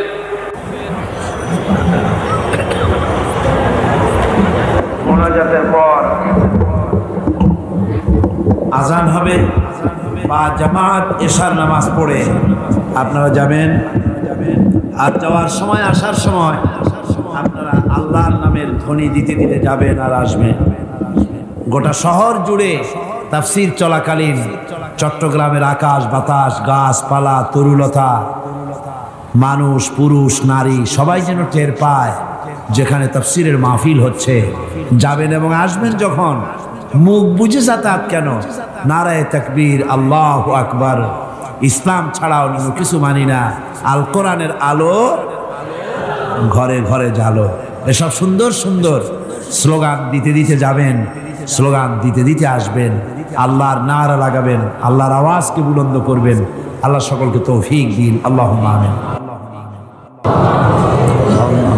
রব্বানা যালামনা أنفسنا وإن لم تغفر لنا وترحمنا لنكونن من الخاسرين ربنا لا تزغ قلوبنا بعد إذ هديتنا وهب لنا من لدنك رحمة إنك أنت الوهاب ربنا فاغفر لنا ذنوبنا وكفر عنا سيئاتنا وتوفنا مع الأبرار ربنا وآتنا ما وعدتنا على رسلك ولا تخزنا يوم القيامة إنك لا تخلف الميعاد আয় আল্লাহ রব্বুল আলামিন বিশাল এই জনতা নিয়ে তোমার দরবারে হাত তুলেছি রব্বুল আলামিন কোরআনে কারীমের মাহফিল বড় আশা করে হাত তুলেছি মেহেরবানি করে আলোচনার সব রাসূল করিম সাল্লাল্লাহু আলাইহি ওয়াসাল্লামের রূহ মুবারকে পৌঁছায়া দাও तमाम পৃথিবীর মাটির নিচে মুমিন মুমিনাত যারা শুয়ে আছে তাদের রূহের বলে সব পৌঁছায় দাও রব্বুল আলামিন আমাদের মা বাপ যাদের দুনিয়া থেকে বিদায় হয়ে গেছে কবরগুলিকে জান্নাতের টুকরা বানায়া দাও রব্বির হামহুমা কামা রব্বায়ানি সগীরা সবাই পড়েন রব্বির হামহুমা কামা রব্বায়ানি সগীরা আয় আল্লাহ আমাদের মা বাপ যাদের বেঁচে আছে স্বাস্থ্য ভালো রাখো আল্লাহ তাদেরকে হায়াতে তাইয়্যিবা দাও সেহাতে কুল্লিয়া দাও খাতিমা বিল খাইর করো রব্বুল আলামিন কোরআনে কারীমের মাহফিলে বড় আশা করে আমরা হাত তুলেছি আমাদের জিন্দেগির সকল গুনাহ খাতা maaf করে দাও আয় আল্লাহ তাআলা জীবনে বহু গুনাহ করেছি গুনাহ করে করে জীবনটারে নষ্ট করে ফেলেছি আয় আল্লাহ তুমি দয়া করে মেহেরবানি করে আমাদের জিন্দেগির গুনাহ maaf করে দাও রব্বুল আলামিন না বুঝে সওয়াব মনে করে অনেক শিরক বিদআত আমরা করেছি মনে করেছি ওতে সওয়াব হবে আমরা বুঝি নাই আল্লাহ আমাদের ভুল বুঝানো হয়েছে নিজেরাও ভুল বুঝেছি এভাবে সওয়াবের নিয়তে শিরক বিদআত আমাদের মধ্য থেকে যা হয়েছে আল্লাহ দয়া করে তুমি আমাদেরকে ক্ষমা করে দাও আয় আল্লাহ আমাদেরকে দয়া করে শিরক এবং বিদআত মুক্ত জীবন যাপনের তৌফিক দিয়া দাও রব্বুল আলামিন এত বড় বিরাট তাফসীরুল কোরআন মাহফিল লক্ষ লক্ষ টাকার প্রয়োজন আল্লাহ টাকা পয়সার অভাব নাই রব্বুল আলামিন তুমি গানি আর আমরা ফকির আয় আল্লাহ এই শহরেতে এমন লোক আছে একজনই মাহফিলের খরচ দিয়ে দিতে পারে আল্লাহ তোমার বান্দাদের দিল তুমি নরম বানাইয়া দাও কোরআনের মাহফিল কোন বছর ঋণগ্রস্ত থাকে নাই এবারও যেন থাকে না আল্লাহ বাজের যা আছে তার চাইতে বেশি তুমি মেহেরবানি করে জোগাড় করে দাও রব্বুল আলামিন আরেকটা দোয়া তোমার দরবারে করি চেসনিয়া আর বজনিয়া শেষ হয়ে গেল আল্লাহ ওদের সাথে আমাদের রক্তের সম্পর্ক নাই ওদের সাথে আমাদের আত্মীয়তার সম্পর্ক নাই ওদের সাথে আমাদের শুধু ঈমানের সম্পর্ক আয় আল্লাহ ওদেরকে মেরে মেরে কাফেররা শেষ করে দিল মাবুদ বজনিয়ার চেসনিয়ায় আরেকবার তুমি তোমার রহমতের ফেরেশতা পাঠায় দিয়া সাহায্য করো আল্লাহ কাশ্মীরের মুসলমানদের উপর আরেকবার সাহায্য করো রব্বুল আলামিন এই মাহফিল আল্লাহ যত মানুষ আসে আল্লাহ বড় আশা নিয়ে আসে কোরআনের মাহফিলে অনেকের রোগ ব্যাধি আছে তাদের ধারণা কোরআনের মাহফিলে দোয়া কবুল হয় আল্লাহ তুমি দয়া করে এই ধারণা তুমি মঞ্জুর করে নাও যার যত রোগ আছে বালাই আছে ব্যাধি আছে আল্লাহ সকলকে maaf করে দাও রব্বুল আলামিন প্রতিদিন হাজার হাজার মা বোনেরা নিজের ঘরের কাজকে ফেলে রেখে কষ্ট করে কোরআনের মাহফিলে হাজির হয়ে যায় আল্লাহ মা বোনদের জিন্দেগির গুনাহ খাতা maaf করে দিও আল্লাহ মা বোনদেরকেও হযরত আয়েশা ফাতেমা খাদিজার মতো বানাইয়া দিও রব্বুল আলামিন এই মাহফিলে আমাদেরকে তুমি কবুল করে নিও আল্লাহ কোরআনের কথা ঈমানের কথা তোমার ব্যাপারে যা বললাম এই কথাগুলি আমাকে আর শ্রোতাদেরকে আমল করার তৌফিক দিয়ে দিও।